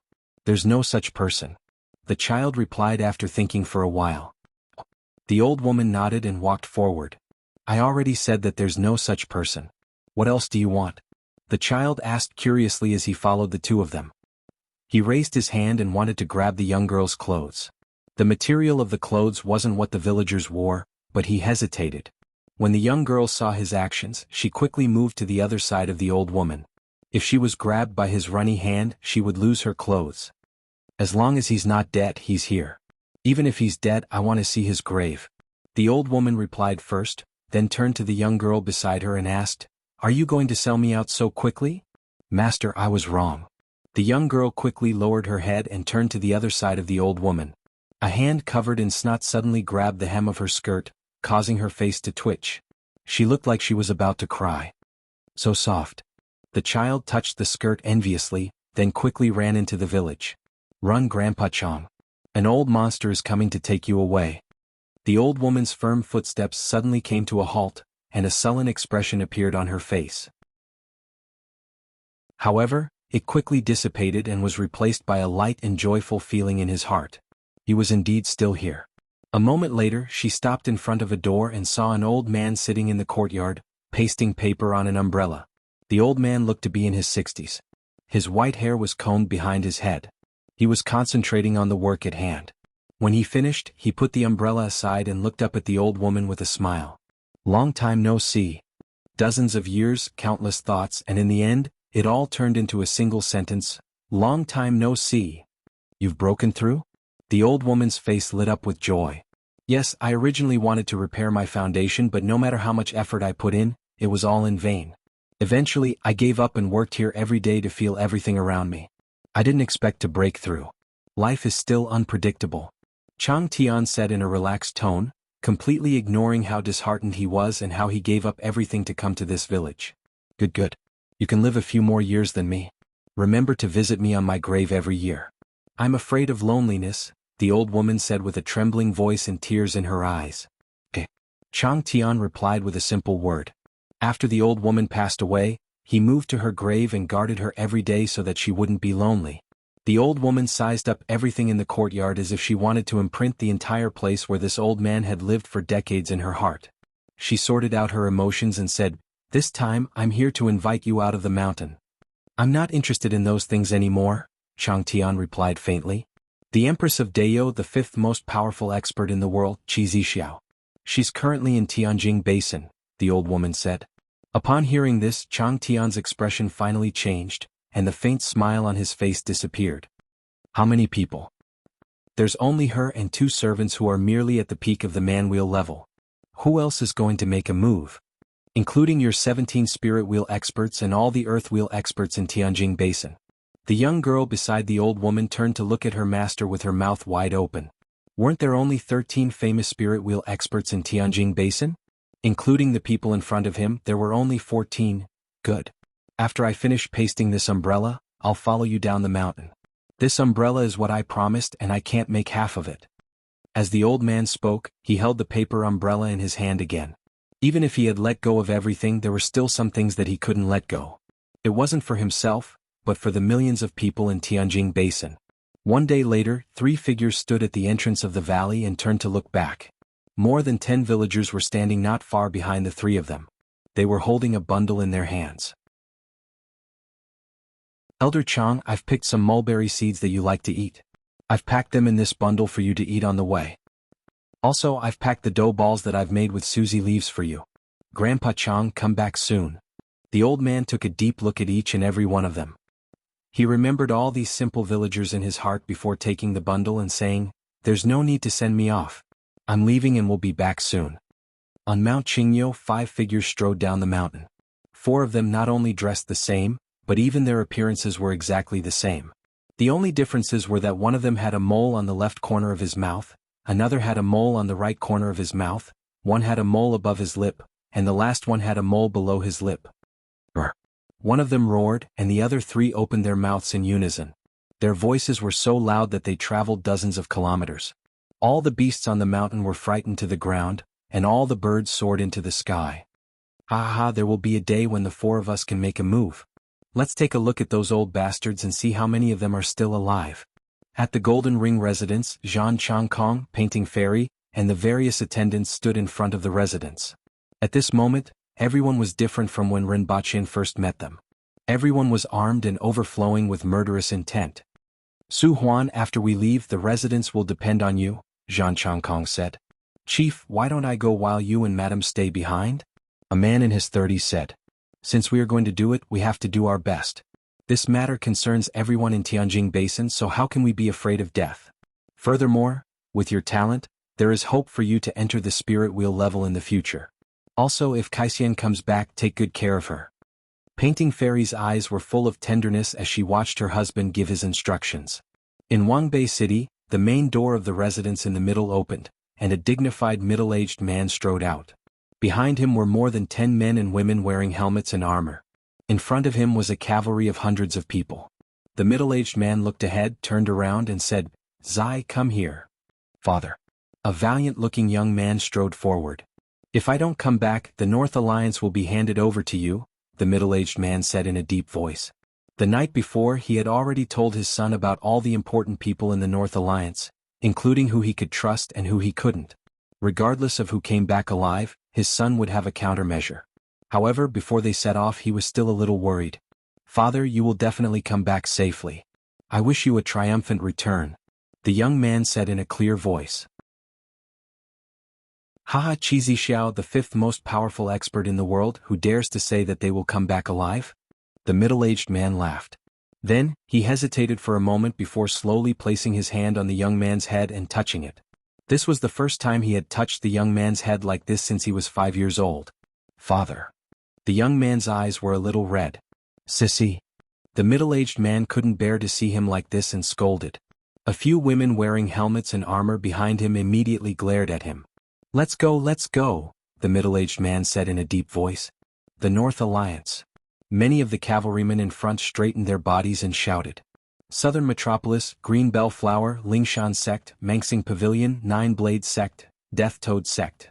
Whether they were famous or not, whether they were well-known sects in Tianjin Basin or gangs that were looked down upon by the people, whether they were the higher-ups of the three major powers or the elders living in seclusion in the mountains.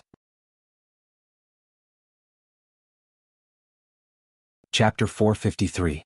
Ren Baqin sat in the courtyard in a daze. The sound of wood being sawed could be heard not far from him.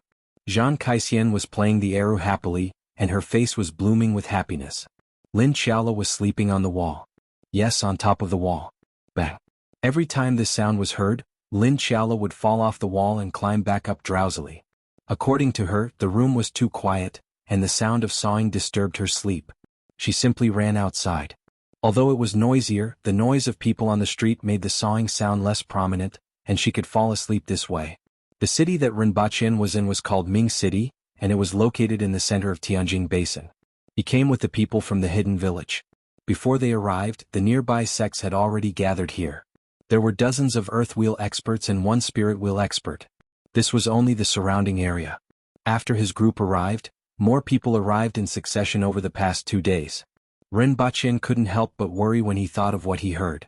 All the experts in Tianjin Basin were rushing here. Now, the Empress had really become the big boss. The current situation was equivalent to all the guilds and individual players in the entire server forming a team to defeat the world boss. Ren Baqin had participated twice when he was playing games and felt that it was pretty cool and hot-blooded, especially with the background music which made people's adrenaline soar. Looking at everyone's fighting spirit and thinking about how the world boss was his fiancée, Ren Baqin cursed in his heart. If he had a slightly more reliable person, he would have sent him to deliver a letter to Gu City. However, Lin Xiaola. Ren Baqin was afraid that she would fall asleep halfway. The hot weather coupled with the ear-piercing sawing sound made Ren Baqin a little impatient. He stood up, walked around the courtyard twice, threw a piece of white rabbit creamy candy at Lin Xiaola, informed Zhang Kaisian and walked out of the courtyard. After he walked out, he turned his head to take a look. Sure enough, Lin Xiaola was following him silently. Who do you think will win? Ren Baqin couldn't help but ask. He had already asked this question many times. Lin Xiaola replied with the same sentence, don't you already have a guess? But you are an expert, so you have better foresight and know more than me. If it were me, I would at most be able to face 3 spirit wheel experts. If there were any more, I would have to run. However, I will bring you along when I escape, so don't worry. In any case, Lin Xiaola still remembered that he was her owner. However, this wasn't what he was worried about. Ren Baqin stopped talking and shifted his gaze to the 4 old men who looked the same, except for the mole near their mouths that was in a different position. The 4 of them noticed his gaze and smiled amiably. They then glanced at Lin Xiaola and brushed past the 2 of them. Ren Baqin looked back and saw that the 4 of them were heading in the direction of the warlord's residence. which was now the headquarters of many experts. He had never seen these 4 people before, so they must be experts who had just arrived.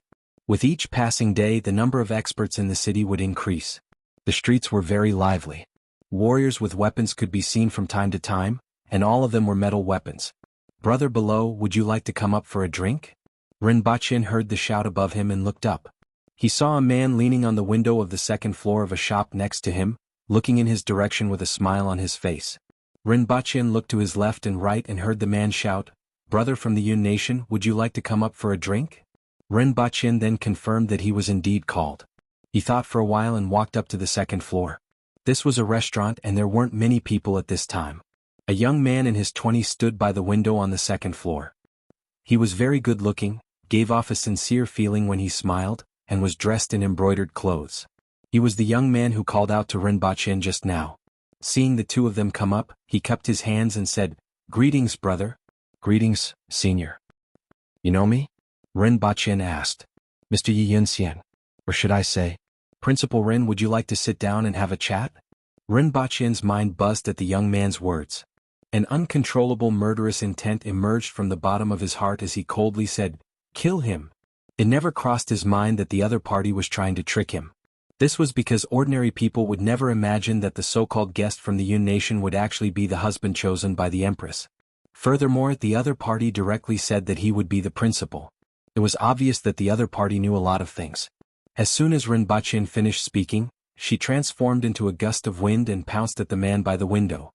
"Wait, it's not an enemy." The young man on the other side swayed a few times before flipping over and jumping out of the window. However, in less than 3 seconds he crashed through the window with a claw mark on his face and fell back in. Without saying a word, Rinpoche took out his gun, raised his hand and fired 3 shots at the other party's head. "We're not enemies, let's work together," the young man shouted as he flipped over and dodged Rinpoche's gun. "Stop." Rinpoche hesitated for a while and finally spoke up. He wanted to hear what Rinpoche had to say. Seeing that Lin Xiaola had returned to his side, the man heaved a sigh of relief. At this moment the young man wasn't as calm as before. His body was covered in wood shavings, his hair was disheveled, and his face was covered in claw marks. He was so close to getting his head smashed open by Lin Xiaola. The young man took a few deep breaths and threw an ingot of silver to the innkeeper, who ran over after hearing the noise as compensation. He then smiled bitterly and said, "It's really dangerous to deal with Principal Ren. Your skills are not bad." Rinpoche praised him sincerely. Speaking of which, this person's skills weren't bad. The difference in strength between a spirit wheel expert and an earth wheel expert was like heaven and earth. Previously, when Rinpoche was attacked in Lan City, the Earth Wheel Guard commander was killed in an instant when the other party suddenly attacked and used a heaven-grade weapon. Although this was due to the sudden attack and the use of a heaven-grade weapon, Lin Xiaola was much more skilled than the assassin from before. Even a spirit wheel expert like Qing Yun's sword wasn't her match. It was already amazing that this young man could withstand at least 2 blows from her without dying. In addition, the other party wasn't even 30 years old. Presumably, among the younger generation besides people like the Empress and Li Yuanzhu, he could be considered one of the best. The young man sat down at the table next to him and Rinpoche followed suit. After the other party took out a bottle and applied some medicinal powder to his face, the wound on his face began to heal quickly. However, the newly regenerated skin was still a little tender, and the scratch marks could still be seen. "Who are you?" Rinpoche calmed down and asked faintly. "You should have heard that someone from Great Xia is also here." The young man laughed and didn't seem to be affected by the life and death experience just now. If it was someone else who almost lost their life just now, they wouldn't be able to calm down even if they wanted to cooperate with you. Just based on his temperament, he wasn't an ordinary person. "It's you." Rinpoche was surprised. He didn't expect the other party to be sent by Great Xia and know his identity. However, he kept saying that he wanted to cooperate with him, and he didn't know what he meant. "Principal Ren, you can call me Su Qing." "How did you recognize me?" Rinpoche asked. This was what he wanted to know the most at the moment. "I've seen the 7th Prince and happen to know that Principal Ren and the 7th Prince look exactly the same." The young man smiled. Rinpoche suddenly realized that this was where the problem lay. "I didn't expect Principal Ren to change your identity and become a citizen of the Yun Nation to infiltrate the headquarters of the Secret Alliance. I think it isn't a coincidence that the Empress of Dayo appeared here." Chapter 454. Rinpoche, can I say that I'm here to do social research? In the end, after he left Valley City, the plot took a drastic turn for the worse. It was completely different from what he had planned before he came here. God knows how it turned out to be like this. What do you want to cooperate with? Rinpoche asked. These people are finished. These days are the last glory of this place. Su Qing looked out of the window and sighed. Actually, I was a little worried at first. I was worried that the Aboriginals would really be chased back into the mountains after being attacked from all sides. The Yun Nation, Tianjin Basin, the Chen Nation, and finally, Great Xia were going to be besieged by all the other nations, and the result was predictable. After all, the brains of the Aboriginals. I don't think they can come up with a solution to this situation. Su Qing gave Rinpoche a knowing look. This scene may be what many people want to see, but it's not what I want to see. The Chen Nation has sent their troops. Rinpoche immediately grasped some information from his words. Probably in the next few days. Perhaps they have already sent out their troops. Su Qing did not hide it. There was no need to hide this kind of news. As long as Rinpoche left Tianjin Basin, he would soon receive this news. What do you want? Rinpoche asked. I don't want Great Xia to have no enemies. Initially, when I saw this trap of yours, I should be happy that a smart person has appeared in the ancient race. However, I soon got worried again. If you guys were to settle everything too quickly, Great Xia might shrink back after realizing that it was impossible. That's something I don't want to see either. Su Qing said. Rinpoche immediately understood Su Qing's words. What he meant was that he hoped to see Great Xia being dragged into a quagmire and unable to extricate itself. At the very least, they had to make Great Xia reorganize their troops for another battle after suffering a crushing defeat. Great Xia's resources and soldiers were almost depleted. If they wanted to regroup and fight again in a short period of time, they had to recruit a large number of soldiers. If there weren't enough conscripted soldiers, they might even have to recruit able-bodied men. Furthermore, it would be difficult for Great Xia to prepare enough resources for hundreds of thousands of soldiers in a short period of time. Hence, they would have to increase taxes.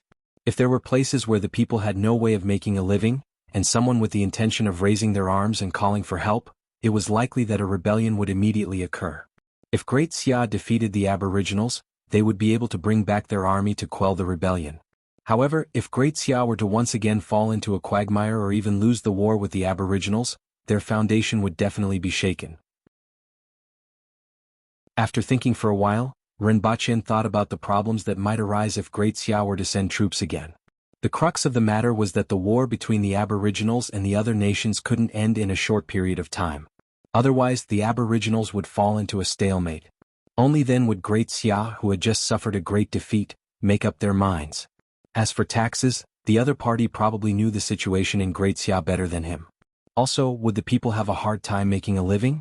This wasn't a problem at all. As long as there were people on the same side in a certain city, and they had such thoughts, it was very easy to make a certain area become a place where the people had no way to make a living. Then all that was left was to raise his arm and shout.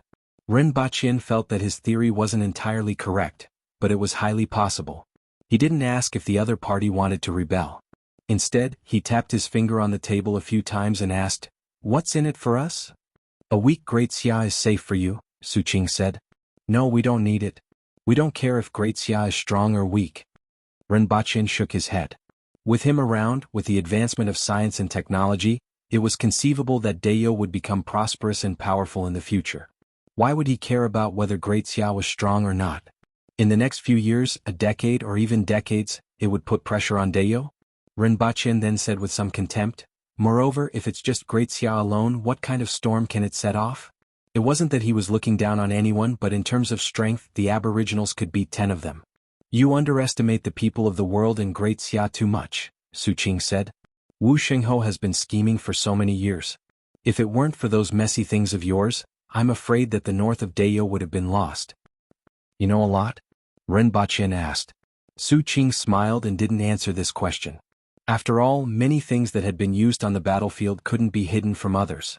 In fact, what he cared about the most wasn't the things that Rinpoche used on the battlefield. Instead, it was the ease with which the Aboriginal troops were mobilized in battle. This included the current battle in the northeast. The Aboriginal generals were able to command the troops with ease, respond extremely quickly, and their combat power had increased by more than 30%. This was something that Great Xia couldn't achieve. He guessed that there must be a reason for this. Although there was no evidence, he had some guesses. If you have any trump cards, then take them out. People die in war. If we drag Great Xia into this, we don't know how many people will die and how much resources will be wasted. This isn't something that can be easily erased. 100 million taels of silver within 3 years. Su Qing said straightforwardly. A year's income of Great Xia's treasury? Can you afford it? Ren Baqian's heart skipped a beat. 100 million taels of silver was definitely a huge figure. This was Dayo's income for more than 10 years. After deducting the expenses of various places, there was basically not much left from Dayo's annual income of a few million taels of silver. There were too many things that could be done with this amount of money. Even Ren Baqian was a little tempted. Even though he had already made up his mind to seize the entire Yun nation, his goal was to make the Yun nation part of his territory. He definitely couldn't do too much in the Yun nation, and the money that he would get in the end might not be much more than this sum of money. The aristocratic families of Great Xia are still very wealthy. I will get them to fork out this sum of money, but it will take some time for Great Xia to be in chaos. Su Qing smiled confidently. Ren Baqian somewhat appreciated this kind of thinking of, I don't have it, but I can seize it.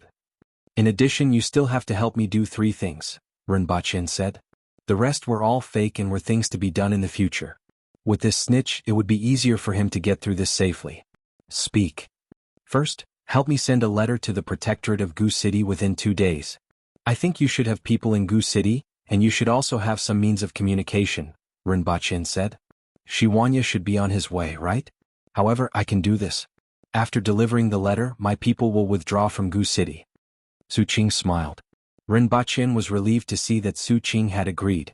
In fact, 2 days after knowing that the Empress had come to Tianjing Basin, he had thought of the radio station. However, what made him want to smash the wall was that the radio station was completely unusable. At first, he thought that it was due to the magnetic field of Mount Tianyun, but on the way here from Mount Tianyun, the radio station still couldn't be used. No matter which channel it was tuned to, there was only a bunch of ear-piercing noise. This made Ren Baqian suspect that there was a problem with the ionosphere above Tianjing Basin, and he had no choice but to give up on using the radio station. This wasn't his fault, but the world's. Lin Xiaola was also unreliable. Now that he had Su Qing's help to pass the message, the biggest problem was finally solved. At the very least, in the worst-case scenario, he wouldn't find more than a dozen spirit wheel experts playing mahjong in a circle when he returned to Earth with the Empress. I will tell you the other 2 things in a few days, Ren Baqian said. I have to do it. I won't make things difficult for you. Ren Baqian smiled. It had to be said that these remnant citizens of the Hao nation were really unlucky. Of the 2 foreign aid, one was an undercover agent and the other was a snitch. Anyone who knew about this situation would vomit blood. Tell me, other than the muscles in your brain, is there anything else that is presentable? You can't even find the way to the inn, and you made me walk such a long distance. A crisp voice said. You can't find the inn either, right? Another coarse voice retorted. Huh. Do you believe that I will shoot you into the wall? The voices on the street made Ren Baqian's ears twitch. Was this a little Lolita? Why were they here? Chapter 455. Ren Baqian craned his neck to take a look. Sure enough, it was little Lolita. She was holding some local snacks in her hand, and beside her was a tall and well-built student. The 2 of them stood together. Just by looking at their backs, one would think that they were father and daughter. If there's any news, remember to inform me, Ren Baqian said. They don't trust me very much either. After all, you and I are outsiders. In fact, now that things have come to this point, you don't need to worry about anything. Su Qing smiled. Ren Baqian felt that he had a lot to worry about. Whatever the other party thought he didn't have to worry about, he had to worry about. Both sides received unequal information to begin with. I'll have someone deliver the letter to you later. As for the other 2 matters, I'll let you know when the time comes. Within a short period of time, the rebellion in Tianjing Basin won't stop. Ren Baqian nodded at him, got up and left with Lin Xiaola. From beginning to end, his expression was very calm, as if he had a card up his sleeve. No matter what, he had to put on a show. He couldn't let the other party see through him. He was the only one who knew how worried he was before he came to this building. After he left, Su Qing sat there and laughed. He poured himself a glass of wine and took a sip. Great Xia was already rotten and should have been overthrown long ago. Everything that was taken away should be returned. It was a pleasant surprise to be able to meet Qi Zixiao's husband. The biggest reason why he said everything so clearly was because he wasn't afraid that the other party would find out. So what if the Aboriginals knew that Great Xia was going to fall into chaos? The current land in Dayo was more than enough for the barbarians to wreak havoc. Even if Great Xia were to fall into chaos, the Aboriginals would at most take advantage of the situation and leave. How could they stay in Great Xia and not leave? Those barbarians didn't have that many people to manage the place. If their territory was too big, they would be stuffed to death. Furthermore, Great Xia wasn't Tianjin Basin, and Qizixia wasn't #1 in the world. When there was a war or a change of dynasty, those experts would not make a move. If the Aboriginals entered Great Xia's territory and didn't want to leave, someone would naturally show up. He believed that 100 million taels of silver would be enough to tempt the other party. The Aboriginals wouldn't be able to accumulate such wealth even if they gave it to them for 100 years. These people are dead. Su Qing poured himself a cup and drank by himself. His gaze followed the window and looked in the direction of the city lord's mansion. He thought to himself, then smiled. What did these people have to do with him? Rinpoche went downstairs and whispered to Lin Xiaola, I saw Tong Lan just ahead. Go and find them, but don't alarm them. Come back and tell me. Why do I feel like I'm getting busier and busier? Lin Xiaola said with some dissatisfaction.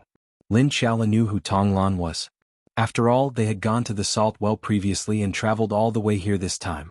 Even though Tong Lan was sleeping most of the time, she still remembered the youngest girl. Rinpoche cast a sidelong glance at her and asked, Where did you get the courage to say this? Without waiting for her to refute, he urged, I'll give you 3 more pieces of candy. Hurry up and go. Lin Xiaola bared her teeth at him, and in a flash she landed on the roof of a nearby building. She widened her eyes and searched through the crowd, moving forward. Rinpoche stretched his body. Now he could finally relax. Originally, he was still worried that even if he brought the Empress to Earth during a crisis, they would still be surrounded when they returned. That would be troublesome. After all, the other party wouldn't give up so easily. Under the circumstances where there was no other way, they might just wait there. As long as he informed Shiwanya, he didn't need to worry about the following matters. Perhaps, their so-called encirclement and suppression of the Empress would really turn into a complete wipeout. If that happened, it would become a trap set by him and the Empress, waiting for those idiots to fall into it. Regardless of whether the truth was true or not, what he said was true. Walking on the street, he wasn't feeling restless anymore. His waist wasn't sore and his legs weren't hurting anymore. He looked at the shops on both sides of the street with great interest, as well as the pedestrians coming and going.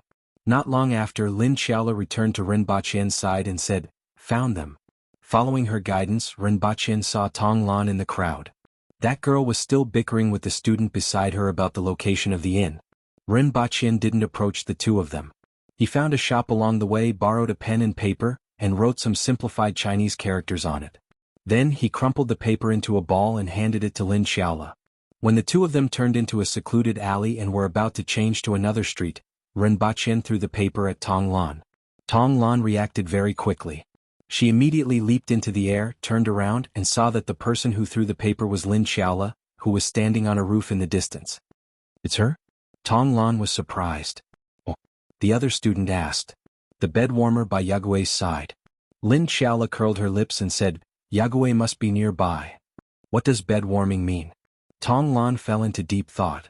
This is a good question. The weather is already hot, so wouldn't it be even hotter if someone warms the bed? I will go back and ask Grandpa. She then picked up the paper and said, It seems like it's for us. There will be major changes. Think of a way to inform the other 4 groups to quickly leave Tianjin Basin. Don't pass through cities and towns. Choose the wilderness. Inscription. Your grandfather will always be your grandfather, and your teacher will always be your teacher. Damn that Yague. Tong Lan gritted her teeth and cursed after reading the inscription.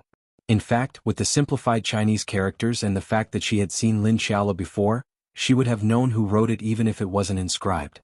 However, he had to add such an inscription that made her gnash her teeth. Major changes? These people are going to rebel? Another student subconsciously thought of this answer. After all, most of the students who came here were the children of officials. Even those who didn't know about the situation now knew about the situation here. I'm afraid so. Let's go back and look for them first. Tong Lan glared at him and said, It's all because your brain has nothing but muscles. If it weren't for you, we wouldn't have gotten lost. It's all because they made the city too messy. It's not easy to find them. That student immediately found a scapegoat. Otherwise, he would have been nagged at by this little brat for a long time. Unfortunately, he couldn't beat her. After spending half a day, the two of them finally found the inn. At this time, the others had already gone back for a long time. The two of them called the others into the room and showed the note to them. How can we just run away when they are rebelling? Won't we be laughed at when we go back? Why don't we kill their warlord? That's a good idea. Many people were tempted. It was difficult for them to make contributions on the battlefield with their strength, but now, there was a great contribution in front of them. They also have experts. You guys aren't even enough to fill the gaps between their teeth. Since Yagüe has said so, let's leave first. The other groups still don't know about this matter. Finally, a rational person spoke up.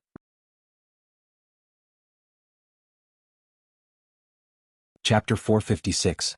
That night, Renbachien sealed the letter with wax and sent it to Su Qing after finding out where he lived.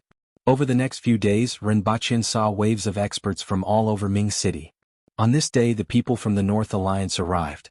The leader of the Northern Alliance, Tai Feng, arrived at the scene with a dozen armored generals and hundreds of knights. Tai Feng was a spirit wheel expert, and he wasn't a weakling.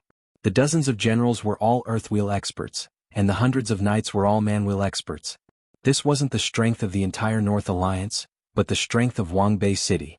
This city alone was stronger than the Golden Ring residence, one of the 8 major sections. This showed the strength of the North Alliance. Tai Feng hadn't been in the city for long when the Northern Alliance's experts began to gather. They were the most powerful force in the city. The chief of the North Alliance, Tai Feng, is inviting me to a banquet?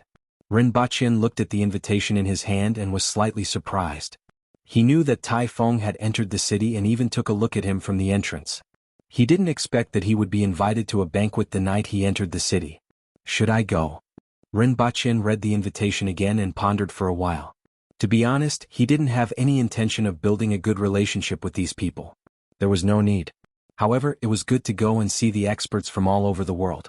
At least, he would be able to know some of them. In addition, he wanted to see if he could get any useful information. That night, he went to Tai Feng's banquet. He didn't get any useful information, but he did get to know some of the important people in the North Alliance. In addition, the dance of the group of naked girls that night had left a deep impression on him. Very deep.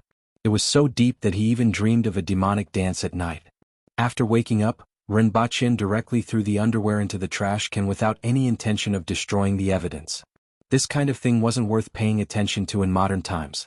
After thinking about it carefully, he hadn't touched a girl for a long time and didn't know when he would be able to touch the Empress when he reached the earth wheel level. He was living the life of a monk with a pure heart and few desires. He didn't know if it was planned, but the first day the North Alliance arrived, and the second day the Southern Metropolis, one of the 3 major powers, also sent an invitation to Renbachien. After 2 consecutive nights of demonic dances, Renbachien felt as if weeds had grown in his heart. On the 3rd day, the green bellflower from the 3 major powers finally arrived. A group of female soldiers. Before the arrival of the green bellflower, Renbachien had great fantasies about this power with a beautiful name and a large number of women. After all, the name itself could confuse people greatly. However, when he saw the woman sitting on the back of an elephant with a waist circumference of 8 feet and an arm-thick iron rod hanging beside the elephant, he was so scared that he almost fell off the wall. Just looking at the one in front was enough to make him lose interest in the people behind him. Fortunately, the female army of the green bellflower had no intention of hosting a banquet. Otherwise, Renbachien would have to rack his brains to think of a way to reject them without incurring a grudge. He was not afraid of offending people, but he did not want to be stared at during this period of time. In the past 3 days, apart from the 3 great powers, there were also sects of various sizes, including 7 of the 8 great sections. He even met the famous Mangsing Pavilion in Tianjing Basin. They arrived at the same time as the green bellflower, but they entered the city later than the green bellflower. Compared to the undeserving reputation of the green bellflower, Renbachien had to admit that the Mangsing Pavilion lived up to its name. Not to mention the experts dispatched by the Mangsing Pavilion, the dozen or so disciples accompanying them could be considered heavenly beauties. In particular, with more than a dozen cold-looking beauties going together, the quantitative change caused a qualitative change that really made people unable to take their eyes off them.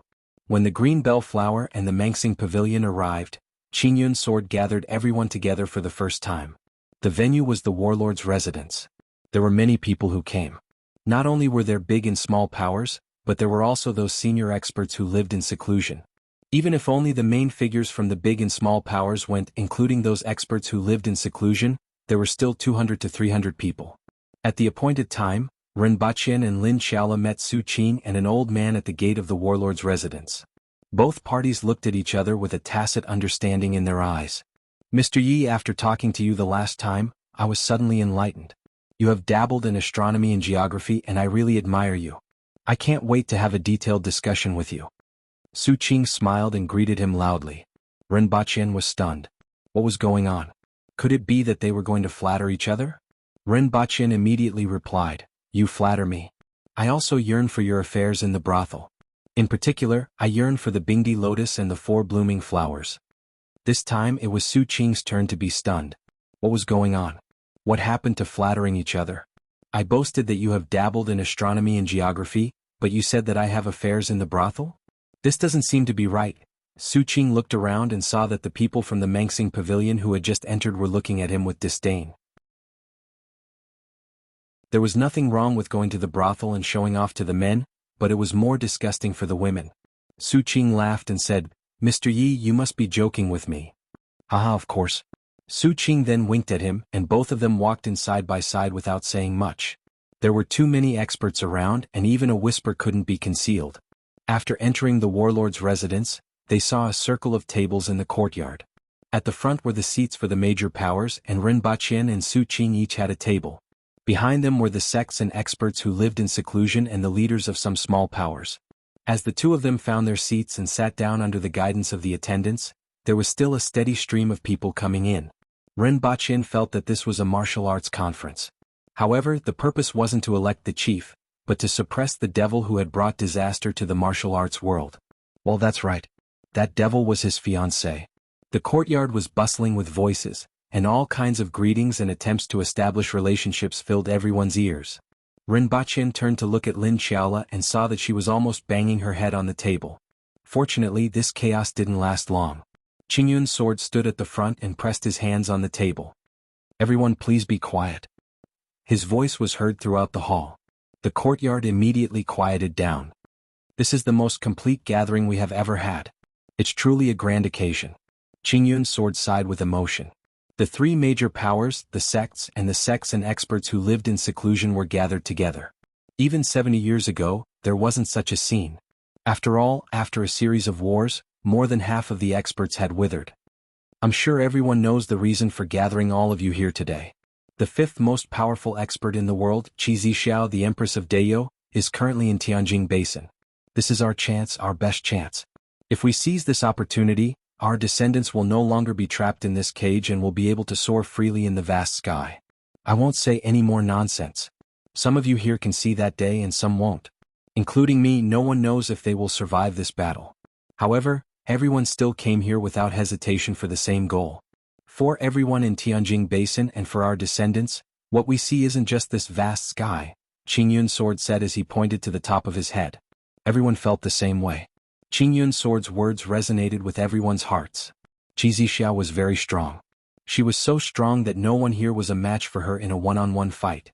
Even if many of them fought together, they still wouldn't be a match for her. However, some things had to be done by someone. Where there was blood, there had to be people. Many of them had already made arrangements for their funeral, and some had even prepared coffins. Among them there was good and evil. There were experts who were well known in Tianjin Basin, and there were also hermits who mingled in the streets.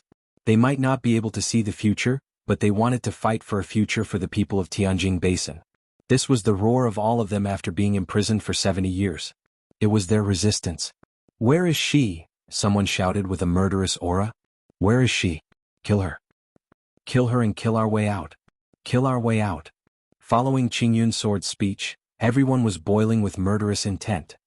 She's waiting for us. Qingyun's sword's words made everyone quiet down. Rinpochen frowned slightly. She's 400 kilometers away from here and hasn't moved for 3 days. She sensed us and is waiting for us, Qingyun's sword said in a deep voice.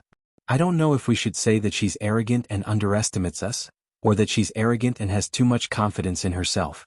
I originally wanted to surround her after gathering everyone, but I didn't expect her to simply stop and wait for us there. Hearing this, Rinpoche sighed in his heart. Your Majesty. You should be more careful. Not far away, Su Qing glanced at Rinpoche.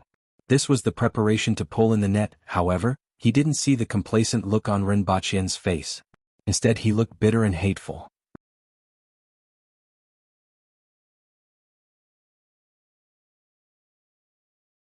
I'll go there myself when I get back, but I'll have to find Tong Jinye to take the blame. For the next few days, everyone was pulled out of the city to practice the array formation. At the same time, they were waiting for the few people who hadn't arrived yet. Most importantly, there were 2 spirit wheel experts among them. Rinpoche hoped that these days would continue. According to the time, Shi Huanya should have already set off with his men. Rinpoche didn't know if the second letter had reached him. The second letter contained the Empress's location. If the Empress was really waiting, the siege should be taking place in the vicinity of that city. However, things didn't go as Rinpoche wished. 3 days later in the evening, Rinpoche received a notice to set off the next morning. Rinpoche calculated the time and realized that it should be 5 to 6 days before Shi Huanya received the letter. Even if he left immediately, it would only be 5 days. Rinpoche had walked for about 20 days from Gu City to this place. However, he traveled in an ox cart and took a long detour. If he rode at full speed and took into account that the mounts needed to rest, it would take at least 10 days to reach the Empress's location from Gu City. This meant that Shi Huanya wouldn't be able to catch up no matter what. If everything went well, he should be able to see Shi Huanya when he brought the Empress back to Earth. Another thing that Rinpoche wasn't sure about was how many spirit wheel experts would survive the fight with the Empress and face Shi Huanya. If there were too many, he was afraid that Shi Huanya would be sending himself to die. Rinpoche calculated in his heart. There were too many variables and he couldn't calculate them clearly. He could only take it one step at a time. That night, Ming City was much quieter. They would set off the next day and would arrive in 2 days at most. Everyone took this time to adjust their state of mind or check their weapons. Even Rinpoche had checked the fortified smoke grenades to see if they would be able to contribute to the war. At least, according to Rinpoche's estimation, these people's formations wouldn't work. The important thing in this batch of fortified smoke bombs wasn't the smoke itself, but the substance added to the smoke bombs. The smoke was a complementary product. What was added to the smoke bombs was concentrated skunk musk. This was the secretion of skunk. It was said that the moment one was sprayed with the skunk liquid, it felt as if someone had smashed the back of their head with a baseball bat. Then a pair of big hands twisted their lungs into a ball, and they couldn't breathe at all. Needless to say, it was painful to the eyes. She immediately burst into tears and could even make people faint. This wasn't just an attack on the sense of smell but also touch, sight, taste, sixth sense and seventh sense. Furthermore, this smell would linger on the body for about a week, even if it was carefully cleaned. This smell was indescribable. The difference between stinky tofu and this thing was probably the difference between Leifeng and Leifeng pagoda. The substance added to Rinpoche's smoke bombs was said to be 2 to 3 times stronger than skunk musk. It was enough to make people doubt their lives and doubt that being alive was a mistake. Under the circumstances where weapons of mass destruction couldn't be used, Rinpoche felt that this thing might be the most effective. Of course, in a certain aspect, this thing could also be said to be a type of biological weapon of mass destruction. However, this thing also had a lot of shortcomings. The biggest one was probably that using this thing was equivalent to perishing together. After all, if this thing was thrown out, even if it was thrown in the surroundings, he and the Empress would probably be enveloped by that terrifying smell. Rinpoche didn't dare to imagine the Empress's expression at that time. It would definitely be very interesting. After thinking about it, Rinpoche shivered and immediately encouraged himself. If possible, he didn't want to use this type of biological weapon of mass destruction. However, in order to save people, he had no other choice. Sigh, this is life.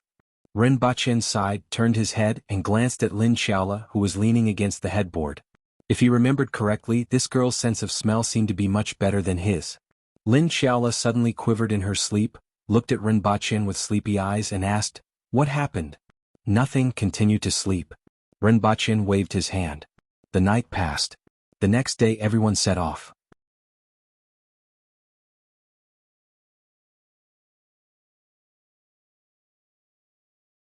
The 5 of them just stood there without making any movements, but they had their own imposing manner.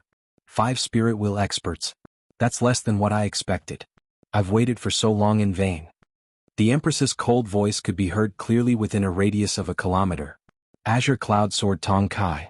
Naturally, It was the old village chief that Rinpoche had met before. At this moment he no longer had the image of an old hooligan. With a long sword on his back, a sharp sword aura surrounded his entire body, making him look like a heaven-piercing sword. Full star pavilions shone row. The one who spoke was the beautiful middle-aged woman. Her eyes were like water as she smiled at the empress. Unaffiliated person Lu Xiangdong. The one who spoke was the unusually small dwarf. Unaffiliated person Chang Tian. It was an old man in his 60s or 70s who held a paper umbrella in his hand. North Alliance's Tai Feng. This was a middle-aged man with a broad build. The five of them bowed to the empress. This was a show of respect for the strong. Only those who had reached their level would know how powerful the woman in front of them was. Your Majesty, please forgive us for not being able to welcome you earlier. We arrived first and the other friends are still behind. We will definitely satisfy your Majesty, Qingyun's sword said in a clear voice. North Alliance, I will kill you first. The empress ignored Qingyun's sword's words and muttered the words, North Alliance. Then she spoke to Tai Feng. North Alliance, Wangbei City. She had heard of this place because all of them, including Longzhou City, were under the influence of the North Alliance. The name Wangbei was enough to explain everything. Tai Feng wasn't angry or afraid. He laughed and said, It's my honor to be remembered by your Majesty. Before coming here, I have already made arrangements for my funeral. My heart and soul are all focused on this battle. How much longer do you need to prepare? The empress looked at Qingyun's sword. It seemed like he had more authority among them. We will arrive tomorrow night. The day after tomorrow will be fine, Qingyun's sword replied honestly. Since the empress was waiting for them here, it had already explained everything. There was no need for him to hide anything. The day after tomorrow, I will wait for all of you at Mount Wu and see what you are capable of, the empress said faintly. Then she disappeared from the roof and reappeared in a room. The five of them also disappeared from the roof. However, the streets were already in chaos. After all, they had spoken loudly just now and didn't intend to hide anything. No one knew the names of Qingyun's sword, Chang Tian and Lu Xiangdong. However, the words North Alliance's Tai Feng and Her Majesty were like a sledgehammer pounding on everyone's chest. The leader of the North Alliance, Tai Feng, and the Empress of Dayo were actually in Wu City. Furthermore, they were going to fight? This was a huge matter. In everyone's hearts, this was a battle. It was hard for ordinary people to imagine that the Empress could actually gather all the experts in Tianjin Basin just for one battle. Ordinary people were shocked when they heard the voice on the roof, but the innkeeper's legs were trembling. He had heard that cold voice before. After all, no one would easily forget such a beautiful lady. Thinking about the fact that there was such a deity living in the inn while he was completely ignorant, he had the thought of abandoning the inn and running back to his hometown to escape. That night he packed up and ran away, preparing to return in a few days. After all, the aboriginal empress didn't have a good image in the hearts of the remnant citizens. The result of this incident was that the empress enjoyed the entire inn for a day and 2 nights. Other than the 3 of them, almost all the mice had run away. On the morning of the 3rd day, the empress got up and washed up. She sat in front of the table and said faintly, "Help me dress up." Qing Yuan and Hong Yuan helped the empress dress up for an hour. After the empress was satisfied with her reflection in the mirror, she stood up and put on a bright red coat. After going out, she ran to a faraway place to eat breakfast. The innkeeper and chefs had all run away, and even the shops on the street were closed. The empress had no choice but to run to a faraway place. After finishing breakfast, the empress strolled in the city as if nothing had happened. She seemed to be strolling leisurely, but every step she took covered a distance of several meters. It was as if the ground had shortened under her feet. After leaving the city, every step she took covered a distance of more than 10 meters. Qing Yuan and Hong Yuan had to use all their strength to barely keep up with the empress's speed. At the same time, with every step she took, an imposing aura brewed and rose from her body. When she arrived at the foot of the mountain, the imposing aura from her body was already as heavy as the peak of a mountain. It was so heavy that it was difficult to reach. They could only look up and feel their own insignificance. Thousands of people stopped at the foot of Dark Mountain. When they sensed the mountain-like pressure coming from the woman in red, who was approaching them from afar, they all retreated to the sides like flowing water. Fear filled their eyes. These people were either the disciples of the various powers or the guards of the 3 major powers.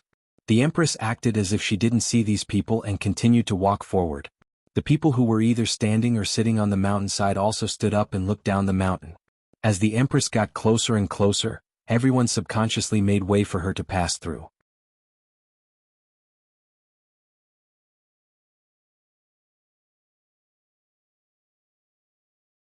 Chapter 459.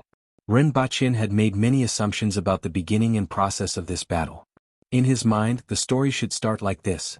The empress, dressed in red, stood alone on the peak of the mountain, looked down at the crowd and said, "All of you can come at me together."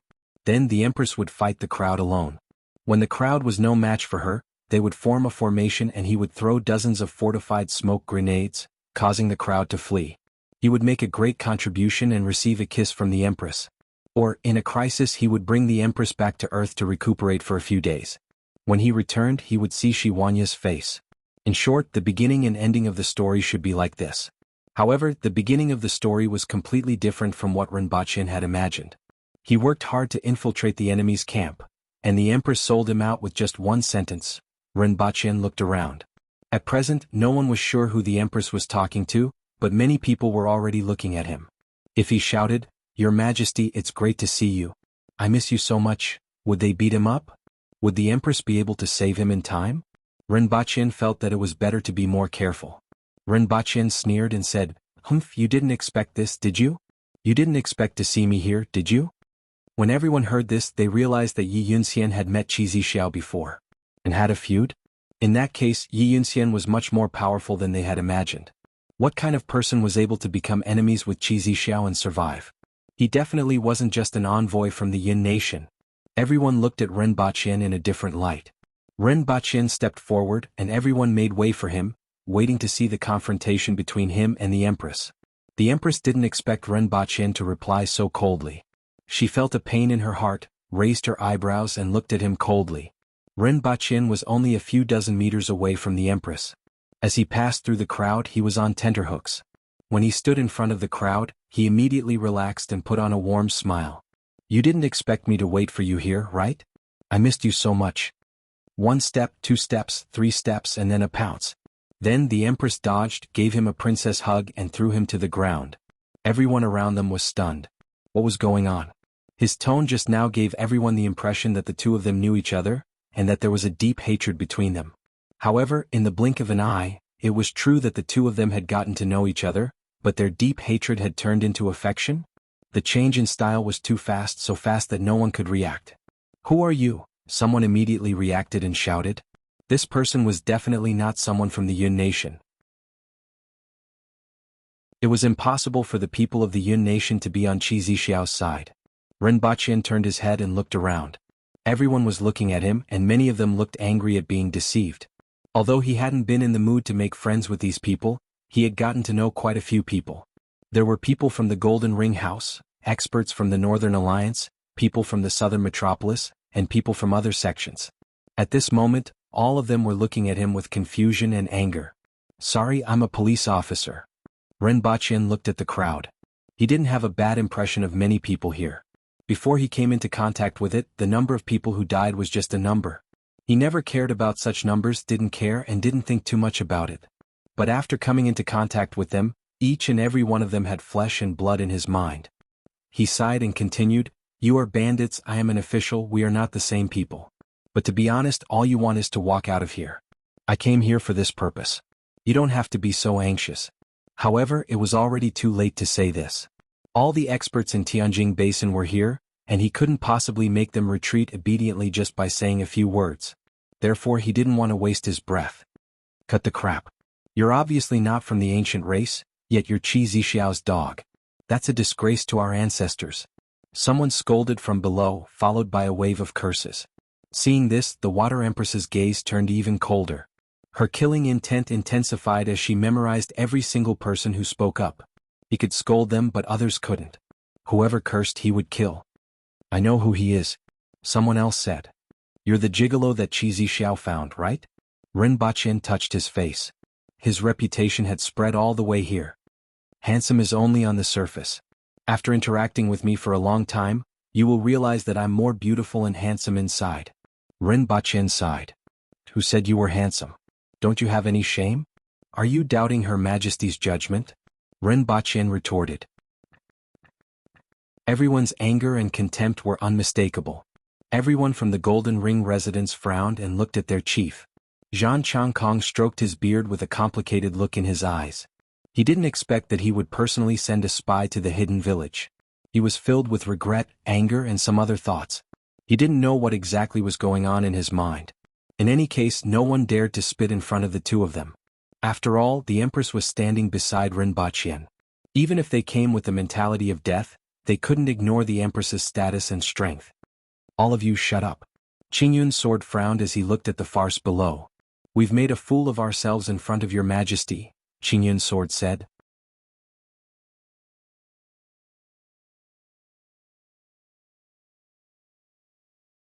Chapter 460. At this moment, the Empress even had the thought of smacking Rinpoche to death. According to her expectations, her aura should be at its peak at this moment. Regardless of whether it was her body or her mind, she should be in the best condition. However, she was interrupted twice by Rinpoche. As a result, she was always a little short of perfect condition. However, Rinpoche knew nothing about this mysterious matter and was completely oblivious to it. He cheerfully found a place to sit down with the Eru in his hand and held the bow in his left hand. This was what he had learned from his grandfather. His grandfather was left-handed, and although he wasn't, he was used to this posture when playing the Eru. Rinpoche sat there and pulled the bow twice to get a feel. Then, the strange notes of pomp and circumstance, and the moans of the Eru flowed out from his hands. The Empress immediately shivered. She was originally prepared to stand in place and let them make the first move, but now she completely gave up on this idea. She silently turned into a red shadow and pounced on one of the 18 spirit wheel experts below. Her extreme speed made her figure a red line in the eyes of many. Tai Feng from the North Alliance. The Empress said that she would kill him first, so she would definitely kill him first. Good timing. Tai Feng laughed heartily as a long saber appeared in his hand. The saber emitted a blazing heat that caused a heat current in the air. Clang. The Empress's body trembled slightly, but Tai Feng was sent flying like a cannonball. Tai Feng was good at charging and breaking through enemy lines. His strength wasn't weak among the spirit wheel experts, but he wasn't a match for the Empress in terms of strength. Umbrella? Chang Tian pointed from afar, and a paper umbrella that was about 30 meters long appeared in the air. Open. Chang Tian shouted again, and the giant umbrella in the air suddenly opened, covering a radius of about 30 meters. The Empress suddenly felt the sky darken as if the umbrella had covered half of it. Fall. Countless steel needles fell from the umbrella like a rainstorm. Those with good eyesight would be able to see that these weren't steel needles, but the ribs of the umbrella. Qingyun's sword pointed with his finger, and the sword on his back was unsheathed with a clang. Dozens of sword gleams scattered in the air. A ribbon appeared in Shanro's hand. The front end of the ribbon, which was originally more than a meter long, kept extending forward as if it were alive. At the same time, the ribbon grew from 1 meter long to more than 10 meters long. Furthermore, it continued to extend forward and wrap around the Empress's feet. On the other hand, Lu Ludong's body transformed into a black shadow and moved in the mountains. His short stature was like that of an ape, and he reached the top of the Empress's head in no time. These 4 people were the fastest to react. After all, when the Empress said those words, they didn't feel that she was trying to intimidate them. With her status and strength, even though her words weren't the law, what she said was definitely what she was thinking. The Empress raised her hand and threw a punch at Lu Xiangdong, forcing him to retreat. Her fist didn't feel like it had made contact with a solid object. It was as if the dwarf flew along with the wind generated by her fist, landed somewhere not far away, and slid along the ground toward the Empress. After a few of them made their moves, the other spirit wheel experts followed suit. Someone was holding a fishing rod. Dozens of thin lines that were hard to detect shot out from the fishing rod and wrapped around the Empress. A chessboard appeared in someone's hand. With a slap of his palm on the chessboard, countless chess pieces shot toward the Empress. However, when the chess pieces were in the air, they turned into ferocious beasts. Out of the 18 people, 8 of them had condensed their heaven-grade weapons. Even though the other 10 were holding weapons that they were comfortable with, their speed and strength still couldn't be compared to that of an earthwheel expert. With 18 people attacking at the same time, the Empress seemed to be surrounded by all kinds of lights. Everyone could only hear the sounds of collisions in the light circle and couldn't see anything. Although it took a long time to describe, from the moment the Empress made her move to the moment everyone counterattacked, everything actually happened in a split second. Rinpoche had just played 8 short notes when a trembling moan drilled into everyone's mind. A series of moans rang out. that could be called 1,000 poses and 100 enchanting, that could be called 100 soul-stirring, that could shake one's heart and soul. Everyone's heart suddenly trembled. The Empress's sword fingers, which were shaped like a sword, slashed toward Lulu Dong missed. With a shake of the fishing rod in the old man's hand, dozens of thin lines pierced the ground around the Empress with a piercing sound. The beasts formed by dozens of chess pieces had originally formed a flawless encirclement.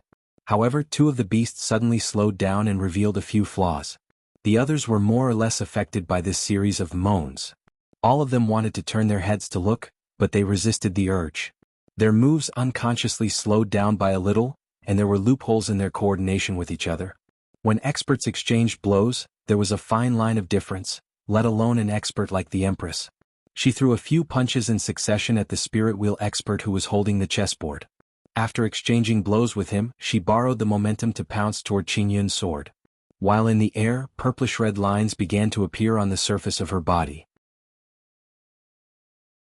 Her aura became stronger, and she pounced down with the force of the sky falling. Qing Yun's sword felt the Empress firmly locking onto him. A huge force enveloped him as if he was facing an ancient giant beast, causing a great fear to rise in his heart. She's indeed the 5th most powerful expert in the world. Qing Yun's sword roared in his heart. He bit the tip of his tongue and spat out a mouthful of blood, breaking the pressure that the Empress had enveloped him.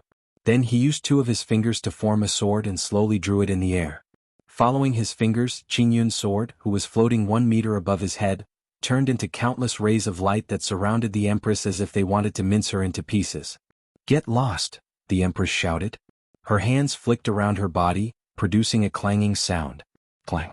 It sounded like 2 swords colliding. Even though these rays of light couldn't mince her into pieces, she didn't want her clothes to be destroyed. The Empress turned half a circle in the air and stomped down. Qing Yun's sword quickly drew a sword with his fingers, and a long sword appeared in front of him. The Empress stepped on the sword, and it turned into countless rays of light that flew in all directions. Qing Yun's sword also spat out a mouthful of blood, and his feet sank 3 meters into the ground. When the Empress borrowed the momentum to soar into the air and pounced again, a paper umbrella appeared between her and Qing Yun's sword. Then, everyone surrounded the Empress once again. However, at this time, there was always a sound that kept pouring into everyone's mind. The sound was like a crying beauty moaning under the bed.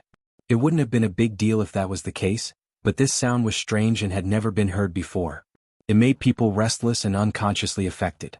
The 5 senses of a practitioner were sharper than those of an ordinary person, let alone a spirit wheel expert. Let alone a spirit wheel expert who specialized in cultivating the spirit. Their control over their bodies was much weaker than the Empress's, and their spirits were greatly affected when they were stimulated. "Shut up!" A spirit wheel expert shouted angrily in Rinpoche's direction. This damn sound was too disturbing. If it weren't for the fact that they were facing a formidable enemy, he would have turned around and chopped that guy up. Rinpoche closed his mouth tightly and nodded with an aggrieved expression. "Can't I just keep my mouth shut?" Then he continued to play his eru with satisfaction. Qing Yuan and Hong Yuan were worriedly looking at the battle below, but they couldn't see anything clearly. They couldn't help but look at Rinpoche as the sound of the eru made them clench their teeth and want to slap the person in front of them to the ground. As for the many earth wheel experts below, they couldn't help but plug their ears when they heard the sound of the eru. It was so stimulating that it made their hearts beat faster and faster, making them want to kill someone. Bang! A figure flew out of the battle. It was a woman holding a pair of scissors. She spat out several mouthfuls of blood in the air, and the sound of her bones breaking could be heard. She had been disturbed by the sound of Rinpoche's eru just now, and a flaw appeared between her 2 moves. The Empress seized this opportunity to break her move and punch her body a dozen times in a row, breaking her bones. If the Empress hadn't said that she would kill Tai Feng first and held back a little bit, she would have been dead by now. Even so, it would be difficult to recover without a few years of recuperation, and there was no way for her to advance further. "I'm here. Don't forget me, Your Majesty." Tai Yin, who had been punched down the mountain by the Empress just now, jumped up and shouted. Everyone immediately understood. Lu Xiangdong, Chang Tian, and Shan Ro moved closer to Tai Yin, ready to protect him at any time. Since Qi Zixiao had said so, she would only seriously injure him before killing him and not kill anyone else. This was the shackles that Qi Zixiao had placed on herself. Then a few more sounds of the eru reached everyone's ears, causing their hearts to skip a beat. If it wasn't for Qi Zixiao's ferocity, everyone would have smacked that fellow to death.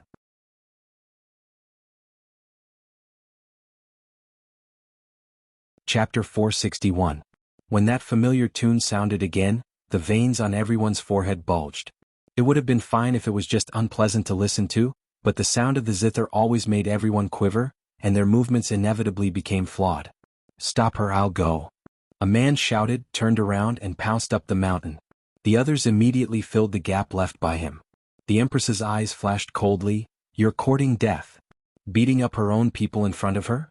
If this wasn't courting death, then what was?" The purplish-red lines on her face deepened. Completely ignoring the swords and sabers around her, she turned into a ray of red light and charged at the man. Good chance. The man in front of the Empress was delighted. He thrust his sword at the Empress with an indomitable momentum. The Empress could either dodge or face him head-on. If she dodged, she naturally wouldn't be able to catch up. If she faced him head-on, as long as he could injure her, the chances of winning this battle would be greatly increased. Trying to escape? Shan Rose sneered. The ribbon in her hand was like a snake, coiling around the Empress's feet. "Eat my rod first." A tall man leaped into the air and pointed the long rod in his hand at the Empress like a poisonous dragon. "Get lost." The Empress roared. Her hand brushed past the incoming longsword, and a series of metallic clanging sounds rang out. She flicked her fingers 17 times, and every flick of her hand carried a tremendous force that traveled along the blade of the sword and into the opponent's hand, causing the longsword to be forcefully deflected. Then she turned her palm to face the sky, and her jade-white palm forcibly blocked the long rod that was in the air like a poisonous dragon. However, a bright flash of a saber quietly slashed across the Empress's back, causing a stream of blood to spurt out of her body. The blood quickly turned into gas as soon as it splashed into the air. This was caused by the burning of the Empress's essence blood. Once it left her body, she could no longer control it and directly vaporized. The Empress ignored the injury on her back. In a flash, she appeared outside the encirclement. Her toes tapped lightly on the ground twice, and she caught up with the man who was 3 meters away from him.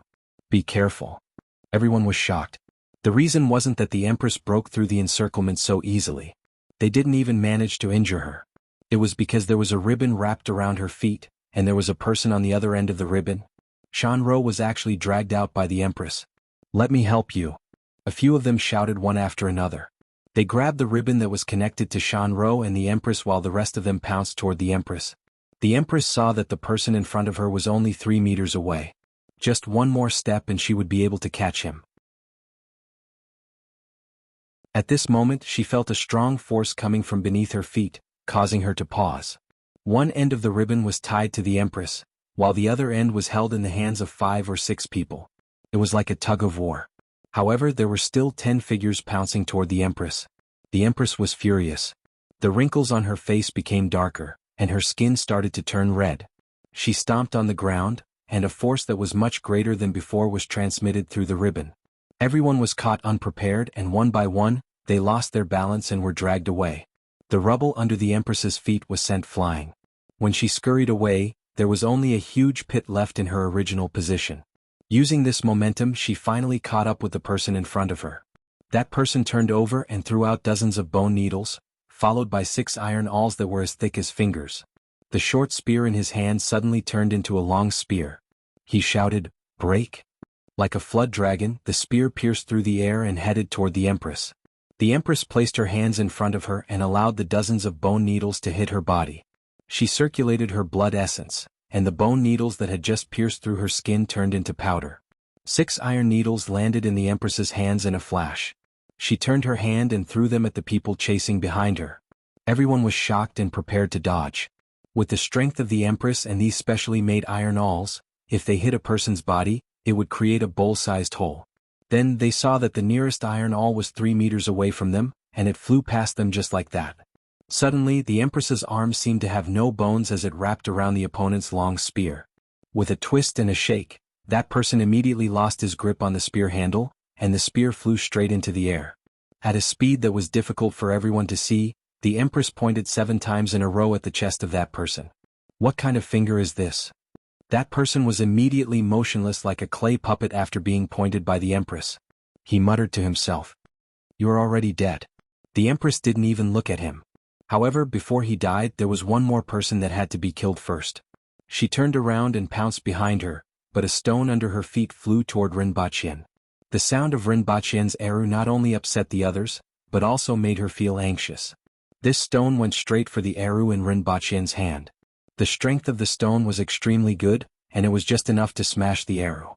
However, just as the Empress turned around and pounced toward the crowd, the stone hit Rinpochen's head, who was completely immersed in the music. Rinpochen only felt his vision go black and he fell backward. Ah! Qing Yuan and Hong Yuan exclaimed softly.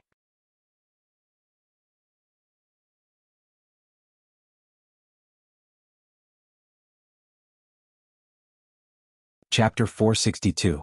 Die. The Empress's eyes turned red. She sped up and turned into a shadow in front of everyone's eyes. Tai Feng faced the incoming Empress with a crazed look in his eyes. His aura skyrocketed as he shouted, "Saber domain!" He stabbed the saber in his hand into the ground. The next second, numerous saber tips emerged from the ground, forming an airtight saber domain with him as the center. However, the Empress only stepped on the saber tips. Her shoes had already been pierced, so she used the tip of her foot to tap on the saber tips as if she was dancing on them. As the Empress's figure streaked across the air, the sabers behind her shattered into pieces and turned into light spots that dissipated in the air. Everyone could see that it was a perfectly straight path amidst countless steel blades. Slash! Tai Feng's body straightened and he swung the saber in his hand from the ground. The saber was shrouded in a red glow that was several meters long and collided with the red glow of the Empress. At the same time, countless saber tips shot out from the ground and formed a saber dragon that swallowed the Empress. Dust and dirt flew everywhere, and a series of metallic clangs resounded in everyone's ears. When the dust settled, the two of them could be seen standing in the middle of the field. The Empress was holding a heart in her hand. Fresh blood was splattered on her cheeks, matching the purple veins on her face. Tai Feng clutched his chest with one hand and held the broken saber in the other. His body swayed a little before he fell to the ground. He still had a crazy look in his eyes. "I finally hurt you." Traces of blood flowed out from the Empress's abdomen. In the blink of an eye, the wound stopped bleeding. The Empress controlled her body to stop the bleeding, but the wound didn't heal. As Tai Feng fell, the flesh on the chest of the man who had fallen to the ground suddenly burst open. In the blink of an eye, only his skeleton was left. Just like the Empress said, he was already dead. Two dead, one seriously injured. The Empress had 2 saber wounds. "Chief. Warlord." Many Earthwheel experts below shouted when they saw Tai Feng fall. The spectators all felt a tinge of sadness in their hearts. Although Tai Feng's previous 2 moves had activated all of his blood, qi and divine soul, he wouldn't be able to live for long even if Qi Zixiao didn't kill him. However, from those 2 moves, they could tell that he was only a step away from condensing a divine weapon. Even if he didn't activate his qi, blood and soul, he could still use it. However, he knew that he would definitely die, so he held the thought of biting Qi Zixiao even if he had to die, so he activated his qi, blood and soul to increase his strength. That was how he managed to injure Qi Zixiao in a head-on collision. However, everyone quickly extinguished this trace of sadness. After all, everyone who had come here was prepared to die. The Empress was injured and her eyes were red. The corners of her eyes slanted upwards, giving off a murderous vibe. She was incomparably ferocious. As she turned around, her fine black hair fluttered in the wind as she charged towards the person closest to her. "Stall for time. There's a time limit to her current state." Qingyun's sword shouted from afar. Qi Zixiao's current state had indeed greatly improved her strength. Compared to the time when there were no wrinkles on her face, she was at least several times stronger. However, this kind of cultivation method could not be maintained for long. "Set the formation. Kill the people up there." Qingyun's sword could see Rinpoche's position in Rinpoche's heart from how the Empress wanted to kill that spirit wheel expert even after taking a blow from him. Although this was somewhat despicable and didn't meet his lifelong goals, this was a matter of life and death. All the experts in Tianjing Basin were already here. With hundreds of people surrounding one person, he couldn't care less about anything else. As Qingyun's sword spoke, his hands didn't slow down at all. His sword floated around the Empress. 1 second it was in front of her, and the next moment, it appeared behind her. The trajectory of a normal sword was linear. After all, a sword couldn't move instantaneously. Regardless of whether it was a straight line or an arc, it had to be linear. However, under his control, this sword existed between points and lacked the line in the middle. "You're courting death." As the Empress deflected the attacks from the people around her, She took 2 steps forward and slammed her shoulder into Chang Tian's chest, causing him to spit out blood and fly backward. She then pounced towards Qing Yun's sword. At this time, 2 people had already split up to pounce on Ren Baqin and the others. One more person. That little girl is very powerful, Qing Yun's sword hurriedly reminded. However, out of the 18 spirit wheel experts, 3 were already dead. Another 3 were sent to attack Ren Baqin and the others. The remaining people were facing the Empress, who was in full combat mode, and the pressure was even greater. Lin Xiaola, who was in a daze, suddenly opened her eyes. Her pupils turned vertical and emitted a dangerous glint. She turned into a gust of wind and disappeared. The numerous earth wheel experts below also formed a formation, forming an inner and outer circle that encompassed everyone in the field. Qing Yuan and Hong Wan stood at the side anxiously, but they couldn't help and could only stomp their feet. Ren Baqin finally woke up after a short period of unconsciousness. His eyes were filled with confusion. Where am I? Where am I? Who hit me? There was a round bump on his forehead that was bright red, making him look like a unicorn. After a long time he came back to his senses and asked, "Who hit me just now?" Qing Yuan and Hong Wan turned to look at him before turning back again. Do you want me to tell you that it was Her Majesty? Although it was indeed Her Majesty, we won't tell you. Ren Baqin touched his forehead, grimaced in pain and cursed, "Damn it! Bastard!" Qing Yuan and Hong Wan looked at him again before turning back again. They were wondering if they should tell Her Majesty about how Principal Ren had cursed them. Both of them were very loyal. Ren Baqin cursed and looked up at the field. He saw the Empress fighting with more than 10 people. From time to time, someone would spit out blood and fly away, but they would force themselves to join the fight. In less than 2 minutes, the Empress turned over and slapped the top of someone's head, causing his entire head to be smashed into his chest. There were 11 people left in the field. On the other hand, Lin Xiaola was fighting with the 3 of them. The 3 of them had more or less scratches on their bodies. Lin Xiaola's abdomen, which was exposed between her tube top and short skirt, had a hole pierced through it. Lin Xiaola, who always gave people the impression that she was always sleepy and harmless, finally bared her fangs at this moment. Her face was full of murderous intent as she locked onto the 3 people and treated them as her prey. Surrounding them were the 2 sets of formations that they had been practicing earlier, and they were encircling everyone, including himself. Bang, bang, bang. Another 3 dull sounds of bodies colliding with each other were heard. Another spirit wheel expert died under the Empress's fists. At the same time, Shanro was pulled to the front by a ribbon and kicked in the chest.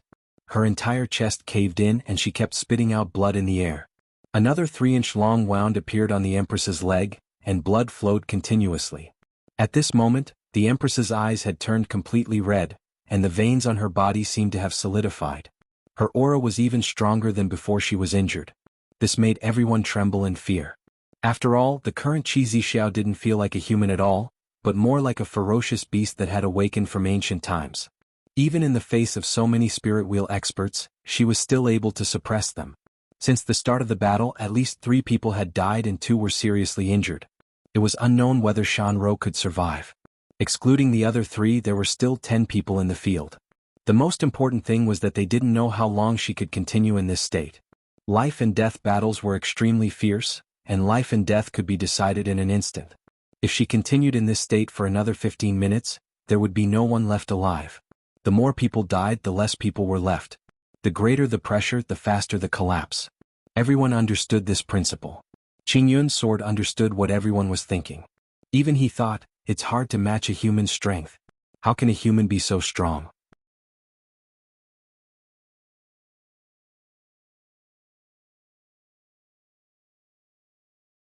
Chapter 463.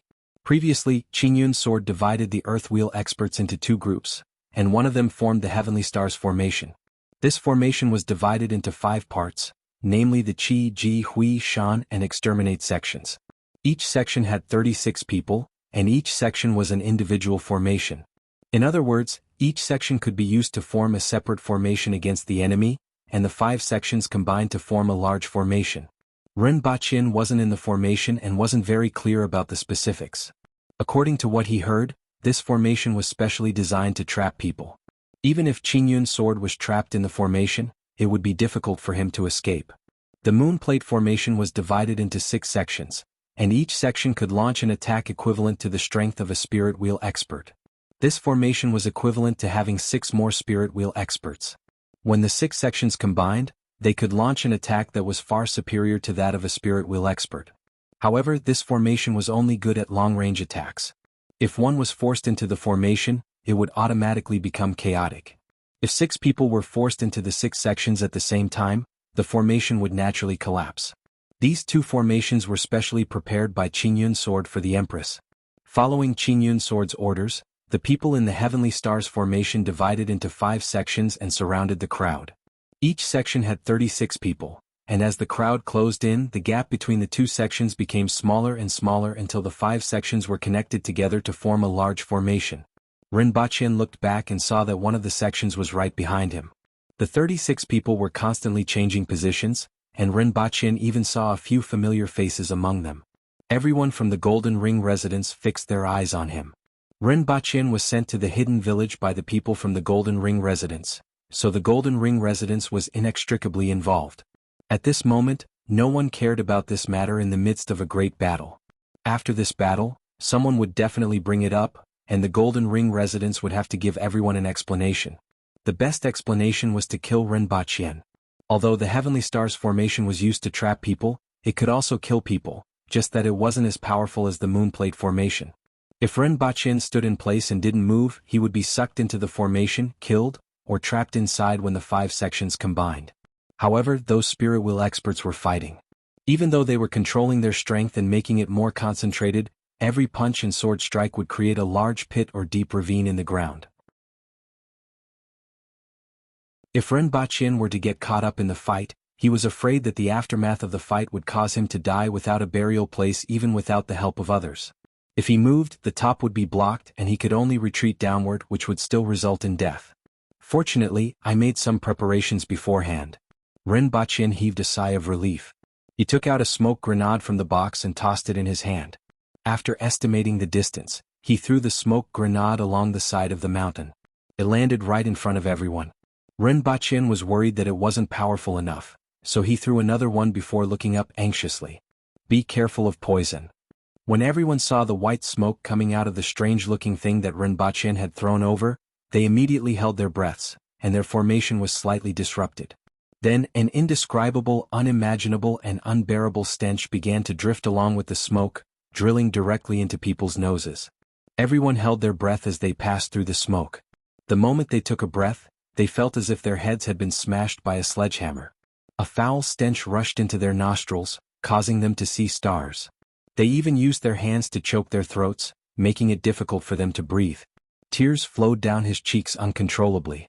No one had ever thought that they would actually cry because of the stench. But it really happened. Everyone was surrounded by the stench. When they passed through the smoke, the stench had stuck to their bodies. Even now, the stench was still drifting in the air. Plop. A few people immediately fainted from suffocation under such a strong stench. Even if it was poison, the resistance of an earth wheel expert wasn't low. Even with the sarin gas that Rinpoche had used before, an earth wheel expert could hold on for a longer time and even escape. However, this stench that was beyond everyone's understanding went straight to their heads. It was as if a sledgehammer had been swung around and knocked on their heads. It was also as if someone had stuffed 20 years of old feces into their noses and mouths. Even these earth wheel experts couldn't withstand the dual attributes of the spiritual and physical attributes. Poison, it's poison. Kill him and get the antidote. Wretch. Wretch. Someone started to vomit halfway through his sentence. Wretch. Wretch. Following his voice, everyone started to vomit one after another. As they vomited, they subconsciously ran toward the side where the air was fresher. Not everyone could crawl around in a pit of shit that had been sealed for decades. This was even more unbearable than death. However, wherever they ran, the stench would follow. The biggest characteristic of this stench was its adhesiveness. Although it still carried a stench that made people want to vomit, the fresh air made everyone feel better. At least they could barely breathe, but it felt like they were pouring feces into their mouths with every breath. It wasn't ordinary feces, but concentrated and enhanced feces. There were still a few people who were stronger. They forcibly resisted the urge to vomit and ran toward Rinpoche. They had to make this bastard give them the antidote. Run.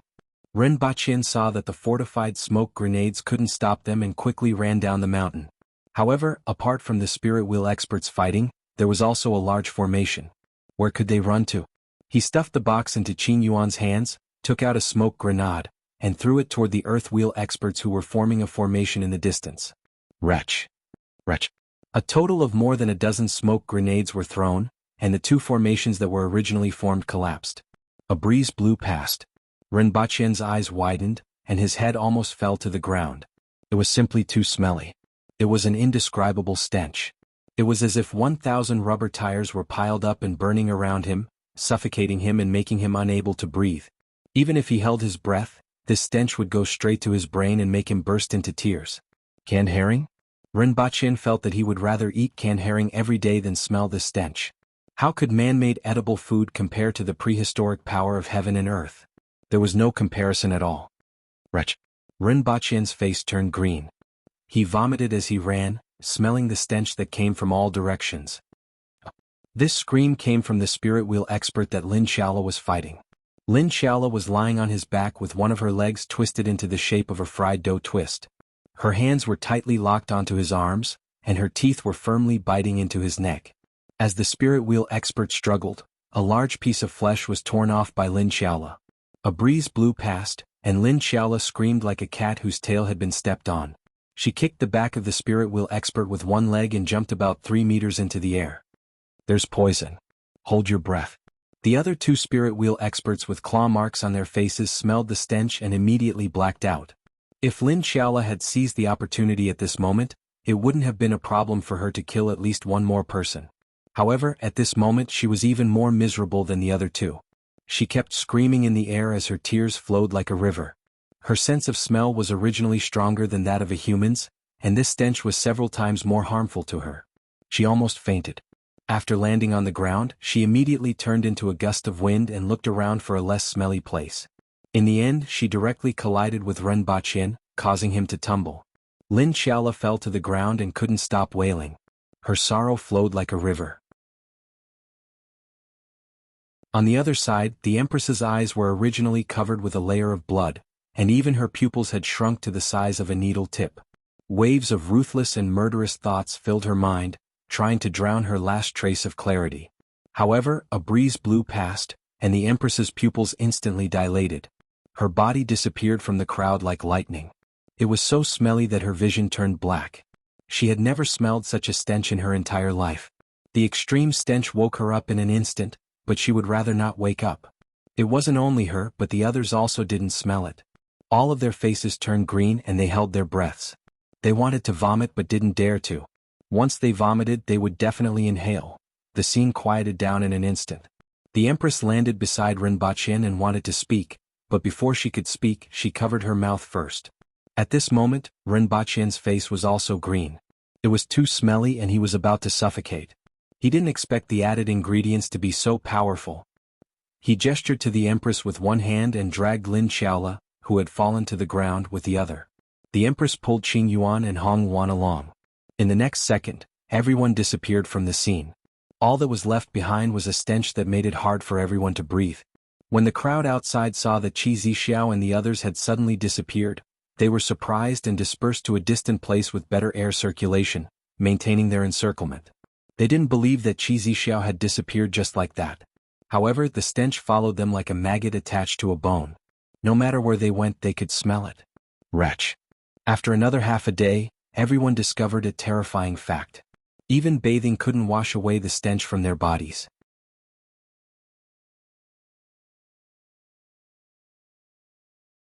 Chapter 464. As soon as everyone returned to Earth, the Empress went straight to her room to take a bath. It was too smelly and she couldn't stand the stench anymore. Rinpoche, Lin Xiaola, Qing Yuan, and Hong Yuan vomited all over the floor. Wretch. The sound of vomiting echoed throughout the house. Lin Xiaola was vomiting and crying at the same time. She cried and vomited at the same time. She was heartbroken. She had never suffered such a serious injury in her life. The stench was even more damaging to her than having a hole in her abdomen and legs twisted into a fried dough twist. This place is, wretch. Qing Yuan and Hong Yuan asked while vomiting. Follow me, wretch. Rinpoche vomited as he dragged Lin Xiaola to the swimming pool and threw her in. Lin Xiaola immediately jumped out after falling into the water. She didn't seem to like water, but when she smelled the stench on the shore, she cried and jumped back in again. She held the edge of the swimming pool tightly. Qing Yuan and Hong Yuan didn't need Rinpoche's instructions. They jumped into the pool themselves and wanted to wash off the stench.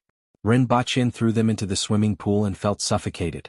He quickly ran back to his room to take a bath. After half an hour, all kinds of screams and the Empress's angry roars could be heard from all over the house. He couldn't wash off the stench even after taking a bath. Rinpoche shuddered as he tried his best to wash off the stench on his body. The Empress's voice seemed to be very angry. Would she vent her anger on him? After thinking about it carefully, the Empress didn't seem to need to vent her anger on him since he was one of the main culprits. However, there were a few people in front of him. They were the ones who made the smoke grenades and gave them to him. Bang! Hearing the loud noise from the Empress's room, Rinpoche ran out naked to check on his phone to see if there was anything that could remove the concentrated skunk musk. Before he could find anything, the Empress rushed in with a bath towel wrapped around her. She didn't even look at him and rushed straight into the bathroom, leaving a dumbfounded Rinpoche behind. He went to the Empress's room to take a look and heard the sound of water splashing as soon as he entered. Rinpoche looked out and saw that the shower in the bathroom had been dismantled by the Empress into a pile of parts. This showed how angry the Empress was at this moment. Rinpoche hurriedly gave Yangsen a call. It was this damned fellow who gave him that batch of things. What he wanted was something powerful that could save the situation at a critical moment. This thing was indeed very powerful, much more powerful than he had expected.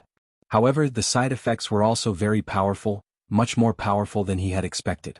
This was simply perishing together with the enemy. How do I wash away the smell of that thing? Rinpoche asked while gritting his teeth. You're infected? Yangsen asked. How do we wash it off? Rinpoche flew into a rage. Didn't I tell you last time? Time will solve everything. I want it now, I'm going to suffocate. Rinpoche said fiercely. He was really going to suffocate. Even after such a long time, his nose still hadn't gotten used to this smell. It was constantly being attacked both physically and mentally. You can try vinegar, detergent and tomatoes, Yangsen said. After he finished speaking, Rinpoche hung up the phone. Yangsen put down the phone and laughed. He finally saw that guy suffer a setback. Just like what he said, time would solve everything. At least in the laboratory there wasn't a good solution. This damned smell could only be solved with time. Even ordinary skunk musk was very difficult to remove and required more than 3 days, let alone this concentrated one. Its power was increased by several times. The duration was also. After he called Shin Feng, the Empress appeared in front of him in a bathrobe and retreated to the door in disgust. The smell on Rinpoche's body was too strong. Of course it was the same for her. However, when the two of them were together, the smell seemed to be much stronger. The Empress's eyes were red. How can I get rid of the smell? She didn't even care about the excruciating pain she felt after recovering from that state. Your Majesty, please wait for a moment. I have already sent someone to deliver the things, Rinpoche said. He prayed that those things would be useful. He felt that the Empress was going crazy. Who did it? The Empress's eyes were red and overflowing with murderous intent. She had made up her mind that she wouldn't let that guy die too easily. She definitely wouldn't let him die an easy death. She must suppress him in front of the palace for thousands of years. Rinpoche was speechless. Your Majesty, let's talk about this after the smell is washed off. Why don't you go in and soak for a while?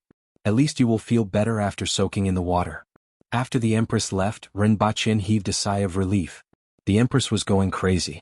If she found out that he was the one who did it, he would probably be in big trouble. Who knew that this thing was so powerful? After all, he had only heard about it and hadn't experienced it personally. He definitely couldn't understand the feeling of being surrounded by this kind of stench. An hour later, Shin Feng opened the door and quickly retreated as if she was struck by lightning. She left the 2 boxes in front of Rinpoche's door, quickly escaped to the car and gave Rinpoche a call. Rinpoche quickly took out the boxes and divided the contents into 3 parts: the Empress, himself and Lin Xiaola. After an hour, Rinpoche sadly discovered that these things were useless. Boom! The bricks in front of Rinpoche were sent flying. Lin Xiaola rushed in with red and teary eyes and clawed at Rinpoche's face. Bastard! I'll fight it out with you.